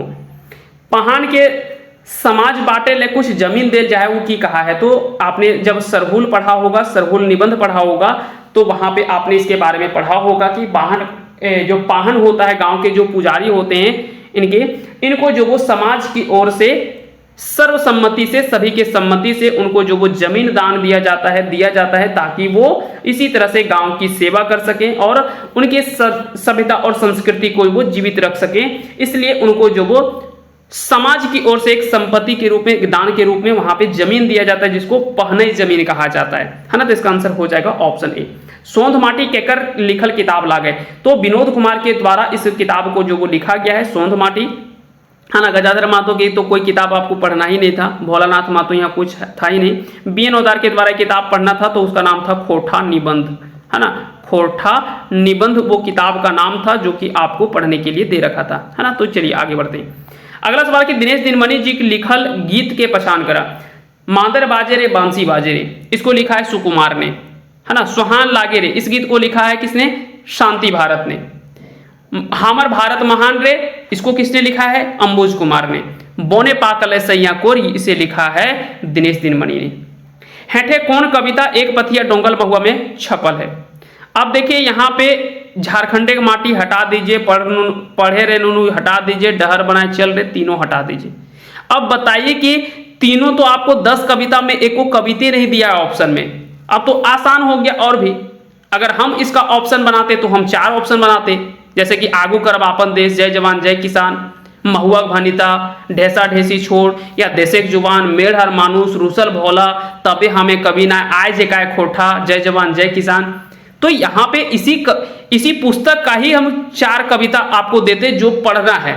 यहाँ तो 3 ऐसा कविता का नाम दे दिया है जो कि आपको पढ़ना ही नहीं है, तो आपके लिए बिल्कुल आसान हो गया है। तब तो ये कठिन था ही नहीं। तो समझिए कि सवाल तो इजी था, उसके साथ साथ आपके ऊपर में एक और एहसान कर दिया कि आपको ऑप्शन भी जो वो आसान कर दिया, है ना। तो ये आसान से कह सकते हैं कि ऑप्शन भी हो गया। ढेसा ढेसी छोड़, ये पारसनाथ महतो के द्वारा इस कविता को लिखा गया है, तो इसका आंसर हो जाएगा ऑप्शन बी। चलिए अगले सवाल पे आते हैं। जावा कौन पर्व में उठवल जाए? तो जावा गीत, जावा तो इसे जावा पर्व ही कहा जाता है, करम, है ना, करम पर्व को जावा पर्व भी कहा जाता है। चाबी काठी नाटक में कई गो जनी पात्र है? जनी पात्र की अगर जब हम लोग चर्चा करते हैं तो सुहागी, समरी, चुटरी माय, दमयंती, कर्मी, ये सभी नाम आपने पढ़ा होगा। इसका आंसर हो जाएगा ऑप्शन डी। एक पथिया डोंगल महुआ कैसन किताब लागे? तो एक पथिया डोंगल महुआ आसान सा सवाल है, कविता संग्रह है। लोकगीत एक रचनाकार रहो है, तो इसके लोकगीत के रचनाकार अज्ञात होते हैं। ये कह सकते हैं कि बहुत बार रिपीट सवाल है, प्रीवियस ईयर के में भी एग्जामिनेशन में इसे सवाल जो वो पूछ दिया है। खोठा निबंध किताब में कई वो निबंध है, तो यह भी प्रीवियस ईयर के सवाल में कह सकते हैं कि शामिल है, इस पे भी पूछा गया है। तो इसका आंसर हो जाएगा ऑप्शन डी, जिसको लिखा है बीएन होदार ने। आगू करब आपन देश कविता ककर लिखल लागे? आगू करब आपन देश, इसको लिखा किसने है? अब देखिए यहाँ पे भी तारकेश्वर महतो हटा दीजिए, विनय तिवारी यहाँ पे हटा दीजिए। कि देखिए लिखा तो इनका भी है, गीत लिखा है, लेकिन आपको केवल 10 पढ़ना है और आपको सिलेबस वाला कम से कम पता होना चाहिए कि सिलेबस में क्या किसका किसका पढ़ना है। तो सुकुमार का पढ़ना है, दिनेश दिनमणि पढ़ना है, शांति भारत का पढ़ना है, दीपक सवाल का पढ़ना है, अंबुज कुमार का पढ़ना है, प्रदीप कुमार दीपक का पढ़ना है, महेंद्र नाथ गोस्वामी का पढ़ना है, अनिता कुमारी का पढ़ना है, सुभद्रा कुमारी का पढ़ना है, शिवनाथ परमाणिक का पढ़ना है। तो यही 10 लेखक के बारे में आपको पढ़ना है। तो एक कंफ्यूजन दिनेश दिनमणि का हो सकता था यहाँ पे, और एक सुकुमार का हो सकता था। 2 लेखक के बारे में थोड़ा बहुत कंफ्यूजन हो सकता था। तो दिनेश दिनमणि आपको पता है कि बोने पाकले सैया को गीत को लिखा है, गीत को लिखा है। कविता तो बता दें कि कविता यहाँ पे इसके द्वारा लिखा ही नहीं गया है। कविता में अगर जब हम लोग आते हैं 10 कविता में, तो वहां पे पानुरी जी, सुकुमार, महेश गोलवार, AK झा, अतुल चंद्र मुखर्जी, संतोष कुमार महतो, शिवनाथ परमाणिक, विनोद कुमार और पारसनाथ महतो, तो वहां पे वो कविता में आता है। 10 गीत के हम पहले बता दिए कि कौन कौन से गीत में कौन कौन से लेखक की रचना पढ़ने। तो आपको कम से कम इतना जरूर पता होना चाहिए कोई भी एग्जामिनेशन में आपको कि कौन से लेखक के आपको गीत पढ़ने हैं, कौन से लेखक के कविता पढ़ने हैं, कौन से लेखक के लोक कथा पढ़ने हैं, कौन से लेखक के कहानी पढ़ने, कौन से लेखक के नाटक पढ़ने, कौन से लेखक के निबंध पढ़ने। तो इतना तो कम से कम आपको पता होना चाहिए। अगर आपको सिलेबस ही ढंग से याद नहीं होगा तो समझिए कि 10-20 सवाल तो आप ऐसे गलती कर लेंगे। इसीलिए सिलेबस भी आपको जानना अति आवश्यक होता है। इसका आंसर क्या हो जाएगा? तो आगू करब आपन देश कविता है, और इस कविता को लिखा है सुकुमार ने, क्योंकि दिनेश दिनमणि जी के द्वारा गीत को लिखा गया है। एक पथिया डोंगल महुआ के कविता में इसे शामिल नहीं किया गया, तो ये भी हट गया। विनय तिवारी गीत लिखा गया, तो इनके भी ये भी हट गया है। तारकेश्वर महतो तो यहाँ पे चर्चा ही नहीं है। तो यहाँ पे तीनों का तीनों हट गया था, बचा केवल एक ऑप्शन।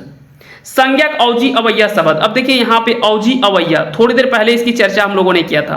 तो यहाँ पे क्या है? संज्ञक औजी अवैया, यानी संज्ञा के बदले में आने वाले शब्द को क्या कहा जाता है? तो इसे सर्वनाम कहा जाता है। जैसे कि हम एग्जाम्पल में बोले थे कि मंगरा खाए रहल है, मंगरा खाए रहल है। तो यहां पे अब देखिए यहां पे एक नाम आया मंगरा। मंगरा क्या है? संज्ञा है। क्या है? संज्ञा है। लेकिन हम बोले कि ना, हम ये नहीं बोलेंगे, हम बोलेंगे ऊ खाए रहल है। क्या लिखेंगे हम? ऊ खाए रहल है। अब यहां पे अगर आपसे पूछ लिया जाए कि ऊ यहां पे क्या है, तो यहां पे ये सर्वनाम आ गया, क्योंकि संज्ञा के बदले में ये शब्द जो आया ये क्या कहलाएगा? सर्वनाम कहलाएगा। भेद की तो बाद में बात करेंगे हम लोग, है ना, कि कौन सा है कौन सा नहीं है। लेकिन पहले ये जान ले कि संज्ञा के बदले में आने वाले शब्दों को सर्वनाम कहा जाता है, और संज्ञा और सर्वनाम की जो विशेषता बतलाए उसे हम लोग विशेषण कहते हैं। काल क्या होता है? जो कि क्रिया के होने का समय का पता चलता है, उसे हम लोग काल कहते हैं। जहां पे एक से अधिक संख्या होने का बोध करवाए या पता चले तो उसे हम लोग वचन कहते हैं। तो ये सब चीज कम से कम आपको डिफिनेशन याद होने चाहिए। फूल कर परब सरहुल और तकर प्रासंगिकता पाठे कौन किताबें छपल है? फूल कर परब सरहुल और तकर प्रासंगिकता खोठा निबंध में। इतना मतलब रिपीटेड सवाल है। हामिन पेठिया जायब एकर में सर्वनाम शब्द के छाटा, तो यहाँ पे हामिन शब्द का प्रयोग यहाँ पे है। पेठिया क्या है? तो पेठिया आपको पता होगा कि संज्ञावाची शब्द है। कैसा संज्ञा है? तो गोठवाचक संज्ञा या समूहवाचक संज्ञा है। जायब खाए पियब ये सब क्या है? क्रियावाची शब्द है। तो ये तो क्रिया हो गया, ये संज्ञा हो गया, हामिन क्या हो गया? सर्वनाम हो गया। हामिन सर्वनाम में कैसा सर्वनाम है? तो हाम से बना है हामिन, और हाम क्या है? पुरुषवाचक सर्वनाम में एक वचन है ना, ये एक वचन है पुरुषवाचक सर्वनाम का, और इसी से हाम से ही बना है हामिन। हामिन क्या हो जाएगा? पुरुषवाचक सर्वनाम का ये बहुवचन रूप है। चलिए आगे बढ़ते हैं, अगले सवाल पे आते हैं। तो इसका आंसर क्या हो जाएगा? बी हो जाएगा। महेश्वर और पार्वती कौन कहानी के पात्र लागत? तो महेश्वर और पार्वती ये आपने कहानी को पढ़ा होगा, हम जियब कैसे, जो कि छाहर कहानी में छपा हुआ है। छाहर, बोनेकलोर, हम जियब कैसे और एक नावा छोड़ जिम्मेदार, ये चार कहानी आपको छाहर से पढ़ने के लिए दे रखा था, जिसमें से महेश्वर, रघुनाथ, पार्वती, फूल है ना, फुलसरी, मोहरी, ये सब के बारे में आपने पढ़ा होगा, है ना, चुनिया, ये सब के बारे में आपने पढ़ा होगा हम जियब कैसे कहानी में। तो इसका आंसर क्या हो जाएगा? आंसर हो जाएगा ऑप्शन डी। कर्मा, सोहराय, टूसू, सरहुल, एक छोड़ दिया है यहाँ पे, एक परब और यहाँ पे छोड़ दिया है। 5 त्योहार की चर्चा यहाँ पे किया गया है इस गीत में, और उस गीत का नाम है मादर बाजेरे बांसी बाजेरे, है ना, मांदर बाजेरे बांसी बाजेरे। यहाँ पे 5 पर्व की चर्चा यहाँ पे किया गया था। कर्मा, सोहराय, टूसू, सरहुल और बौड़ी, ये 5 पर्व की चर्चा किया गया था, और स्पष्ट रूप में हम सवाल में वर्णन किए हैं। सवाल भी हम पूछे हैं कि मांदर बाजेरे बांसी बाजेरे गीतें कई गो पर्व की चर्चा करल गेल है, तो वहां पे नाम भी, संख्या भी हम 5 लिखे हैं, और कौन कौन से पर्व की चर्चा की गई है? तो कर्मा, सोहराय, टूसू, सरहुल और बौड़ी, ये 5 पर्व की चर्चा वहां पे किया गया है, ये भी हम वहां पे डिस्कस किए हुए। अगर बात करें सुहान लागे रे गीत की, तो इसको लिखा है शांति भारत ने। अगर बात करें मिली के रहिया रे, तो इसको लिखा है प्रदीप कुमार दीपक ने। मादर बाजे रे बांसी बाजे रे सुकुमार जी के द्वारा लिखी गई गीत है। हमर भारत महान, इस गीत को लिखा है अंबुज कुमार ने। चलिए तो इसका आंसर क्या हो जाता? आंसर हो जाता इसका ऑप्शन सी। अगला सवाल है कि बोनेकलोर कहानी कौन किताबें शामिल है? तो बोनेकलोर अगर बात करें तो यहाँ पे दू डायर परासफुल, तो ये तो होता ही नहीं, नचनी काकी ये तो हट गया, तो बच गया छाहर और सोंधमाटी। तो यहाँ पे आपको 2 में थोड़ा कंफ्यूजन हो सकता था। तो इसका आंसर क्या हो जाएगा? आंसर हो जाएगा ऑप्शन सी, चित्रंजन महतो चित्रा के द्वारा इस कहानी को लिखा गया है। ढरकैत या ढकरैत, है ना, ढकरैत, तो ढकरैत मतलब कौन प्रत्यय लागल है? ढकरैत मतलब क्या हो गया? जब खाने पीने के बाद में डकार देते हैं तो उसको भी ढकरैत कहते हैं, ढकरैत, है ना। तो वहां पे अयित प्रत्यय जुड़ा हुआ है। जो शब्द के शुरुआत में लगता है उसको उपसर्ग कहा जाता है, और जो बाद में जुड़ता है और उसका अर्थ बदल देता है उसको हम लोग प्रत्यय कहते हैं। तो ये दोनों चीजें आपको याद होनी चाहिए, जो शब्द के पहले लगे वो उपसर्ग, बाद में जो लगे वो प्रत्यय। चलिए अगले सवाल पे आते हैं। चाभी काठी नाटक में दमयंती की लागी, तो दमयंती एक यहाँ पे शिक्षित युवती के रूप में यहाँ पे जो वो दर्शाया गया है। अगर बात करें सुहागी, तो शंभू की माँ रहती है ना। समरी की अगर बात करें तो एक ग्रामीण स्त्री रहती है। चुटरी माँ एक विदूषक की पत्नी रहती है। दमयंती एक शिक्षित युवती रहती है, और कर्मी जो वो एक दलाल औरत रहती है ना। तो ये 5 स्त्री पात्र की चर्चा जो वो चाभी काठी नाटक में किया गया है। इसका आंसर हो जाएगा ऑप्शन बी, दमयंती यहाँ पे एक शिक्षित युवती रहती है, जो कहती है ना कि अमेरिका के कुत्ते भी अब राम राम बोल रहे हैं। तो इस प्रकार से मतलब करके ताना मारते हुए आकर के बोलती हैं किसको? चुटरा बाप यानी मोती को, है ना। चुटरा बाप जिसको हम लोग बोलते हैं मोती, मोती नाम रहता है, तो उसको जाकर के बताती है।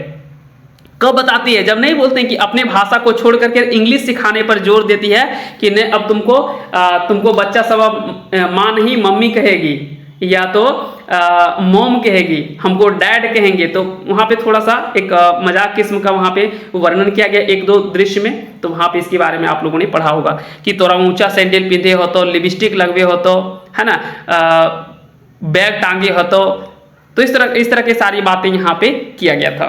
चाबी काठी नाटक में रोहन का अगर बेटा रघु है तो कालूराम का बेटा रहता है। कालूराम कौन नाटक एक पात्र लागे, तो ये चाबी काठी नाटक का पात्र है, क्योंकि एक ही नाटक तो आपको पढ़ने के लिए दे रखा है। अगला सवाल है कि खोटा शिष्ट साहित्य के जनक केकरा कहल गेल है, तो खोटा शिष्ट साहित्य के जनक जो वो पानवी जी को कहा गया है ना। खोटा शिष्ट साहित्य के जनक जो वो श्रीनिवास पानवी को कहा गया है, क्योंकि माना जाता है कि शिष्ट साहित्य की रचना जो वो पानवी जी के द्वारा ही शुरुआत किया गया खोटा में, और आगे चल करके फिर शिष्ट में कई सारी रचनाएं जो वो होने लगी इस साहित्य में, खोटा साहित्य में, है ना। तो शिष्ट साहित्य की शुरुआत करने का श्रेय जो जाता है वो पानवी जी को जाता है, इसीलिए से इन्हें जो वो खोटा शिष्ट साहित्य के जनक भी कहा जाता है। जिंदगी डोमानी कौन किताबें शामिल है, तो जिंदगी डोमानी सोंध माटी पुस्तक में छपा हुआ है। धनक धदनी लोक कथा में बूढ़ी चमटू के कीनक एगो टाका देल हली। अब देखिए यहाँ पे थोड़ा सा एग्जामिनर जो थे शायद उन्होंने अच्छे से ध्यान से पढ़ा नहीं, या सवाल बनाते समय थोड़ा सा मिस्टेक हुआ है। यहाँ पे रूपक टाका और चांदिक टाका, रूपा का मतलब ही होता है चांदी, तो यहाँ पे थोड़ा सा कंफ्यूजन हुआ है। यहाँ पे ऑप्शन 2 दे रखा है, लेकिन यहाँ पे जब आपको एक जैसा ऑप्शन दिखे तब आपको किताबी भाषा में जाना चाहिए, और किताबी भाषा क्या था, रूपक टाका था, तो यहाँ पे आंसर इसका जो वो ए करेंगे। हालांकि जिनका बी ऑप्शन किए हैं वो भी कंफ्यूजन नहीं होना है। आप अगर कहीं आंसर अगर कहीं जेएसएससी ए मानता है तो आप उसको चैलेंज करिए कि रूपा का मतलब चांदी होता है। आपने क्वेश्चन गलत अगर कहीं किया है तो हमारा उत्तर गलत नहीं होना चाहिए, है ना। हमें जो वो हमारा अधिकार मिलना चाहिए, हमें जो 3 अंक है वो 3 नंबर हमको मिलना चाहिए, आप जैसे दें, है ना। अगर गलती आप करेंगे तो उसका भुगतान हम थोड़ी ना करेंगे, है ना। गलती आपने किया है तो उसमें आप सुधार करिए, हमको जो वो नंबर दे दीजिए, तो 3 नंबर आपको मिल जाएगा। आप चाहें तो इसमें चैलेंज कर सकते हैं, अगर कहीं यहाँ पे गलती अगर कहीं देता है तो, आंसर देता है तो, और कोई एक ही मानेगा ये तो स्वाभाविक बात है। अगर दोनों मानता है तो ठीक है, और नहीं तो फिर अगर गलत मानता है तो फिर आप उसमें अपना ऑब्जेक्शन डाल सकते हैं। अगला सवाल है कि बीएन औदार जी के पूरा नाम बतावा। कई बार ऐसा होता है कि हम बोले सुकुमार जी का सुरेश कुमार विश्वकर्मा, ए.के. झा का अजीत कुमार झा, बीएन औदार भवनाथ औदार, तो नाम से भी कई बार सवाल पूछा जाता है ना। नाम से भी महेश गोलवार, महेश चंद्र पोद्दार उनका पूरा नाम है, या तो पूरा नाम या तो फिर उनका जो वास्तविक नाम है, वहां से भी सवाल जो वो आपसे परीक्षा में पूछा जाएगा। तो इसका आंसर हो जाएगा ऑप्शन सी, इसका सही आंसर हो जाएगा। चाबी काठी नाटक में कालूराम एक मुंशी के नाम की रहो है, तो फकीरा यहाँ पे एक नाम आया है जो कि कालूराम का मुंशी रहता है, जिसका नाम रहता है फकीरा, है ना, फकीरा। तो याद रखिएगा कालूराम कौन रहता है, कालूराम साहूकार या एक जमींदार के रूप में यहाँ पे इस नाटक में दिखाया गया है, ठीक है। तो याद रखिएगा कालूराम का मुंशी का नाम रहता है फकीरा। देखिए मंगला या मंगल, यहाँ पे एक पात्र यह भी है, रोहन तो है ही, बाबा तो है ही। रोहन कौन रहता है, तो कालूराम का बेटा रहता है ना। यहाँ पे ये सारी बातें तो आप लोगों ने अच्छे से जो वो पढ़ा होगा। चलिए आगे बढ़ते हैं अगले सवाल पे, और आज का आखिरी सवाल है, फिर हम लोग लास्ट में डिस्कस करेंगे कि कहां से कितने सवाल जो वो पूछे गए हैं। चांचर गीत की अगर बात करें तो कौन पहर गावल जाए, तो चांचर गीत जो वो सोहराय पर्व के समय में गाया जाता है। हालांकि यहाँ पे थोड़ा यहाँ पे पूस पर्व में कुछ लोग हो सकता है कि थोड़ा कंफ्यूज हुए होंगे, लेकिन याद रखिएगा यहाँ पे इसका आंसर हो जाएगा ऑप्शन डी, सोहराय पर्व के समय में यहाँ पे याद रखिएगा चांचर गीत जो वो गाया जाता है। अब देखिए हम आपको बताते हैं कि कहां से कितने सवाल पूछे गए, ये ज्यादा इंपॉर्टेंट है आपको जानना कि कहां से कितने सवाल पूछे गए हैं और किस प्रकार के सवाल पूछे गए हैं। तो किस प्रकार के सवाल थे, ये तो सवाल आपने देख लिया है। बता दें कि खोटा व्याकरण से लगभग 20 सवाल। अब देखिए एक आध सवाल इधर उधर होगा तो एकदम हमको चैलेंज मत कर दीजिएगा, नहीं सर 21 सवाल पूछा गया था आप 20 बोल दिए, तो थोड़ा सा लगभग 10-11 हो सकता है, एक आध सवाल आगे पीछे हो सकता है, लेकिन लगभग इसी तरह से पैटर्न रहा है। खोटा लोक कथा में देखिए 10 लोक कथा आपको पढ़ना था, और 10 लोक कथा में 10 सवाल पूछा गया है। शिष्ट कहानी में आपको 4 छाहर का कहानी और 4 सोंध माटी का कहानी आपको पढ़ने के लिए दे रखा था। यहाँ पे लगभग 9 सवाल है, हम यहाँ पे 10 लिखे हैं, लेकिन लगभग यहाँ पे 9 सवाल है ना। आप इसे 10 भी काउंट कर सकते हैं, एक लेखक का परिचय को जोड़ देंगे तो 10 सवाल हो जाएगा। खोटा निबंध में आपको 2 निबंध पढ़ना था, एक करम और एक सरहुल, वहां से 5 सवाल पूछा गया है। ठीक है। शिष्ट कविता की अगर बात करें, जो कि एक पथिया डोंगल महुआ, जो कि शिष्ट कविता के अंतर्गत आता है ना, यहां से आपके 10 सवाल पूछे गए। 10 कविता था और 10 कविता से 10 सवाल पूछा गया है। हम बार बार इसका जिक्र कर रहे थे कि 10 टॉपिक है, 10 टॉपिक से एक टॉपिक से एक सवाल आपसे जोड़ करके आप इसे मान सकते हैं, है ना। हालांकि हमें एक्सपेक्ट था कि व्याकरण में थोड़ा सवाल यहाँ पे ज्यादा हो सकता था। अब घटा कैसे व्याकरण का सवाल हम आपको बताते हैं। खोटा लोकगीत में बता दें कि 10 टॉपिक दे रखा था, जिसमें से आपका था संस्कार गीत में 3, बिहा गीत, सहियारी गीत और छठियारी। तो यहाँ पे तो सहियारी और छठियारी गायब कर दिया, यहाँ पे सवाल नहीं पूछा। पर्व त्योहार में करम और सोहराय था, तो यहां से सवाल पूछा गया, जैसे कि चांचर गीत पूछा है लास्ट में, और करम गीत के बारे में भी झूमर जैसे पूछा है ना, झूमर गीत के बारे में पूछा है, और भी 1-2 गीत के बारे में पूछ लिया है। ठीक है। श्रम गीत से सवाल एक पूछा गया है, बाल गीत से सवाल नहीं पूछा गया है, ऋतु गीत से सवाल पूछा गया है, सामान्य गीत से सवाल नहीं पूछा गया है। तो इस प्रकार से क्या कि किसी से पूछा गया, किसी से नहीं पूछा गया। तो हम पहले भी बोले कि बाल गीत, सामान्य गीत, श्रम गीत, ये सबसे कम ही सवाल पूछा जाएगा। ज्यादातर जो सवाल पूछा जाएगा ऋतु गीत, पर्व त्योहार गीत और संस्कार गीत में भी बिहा गीत, यहां से सवाल आपके ज्यादा पूछे जाएंगे।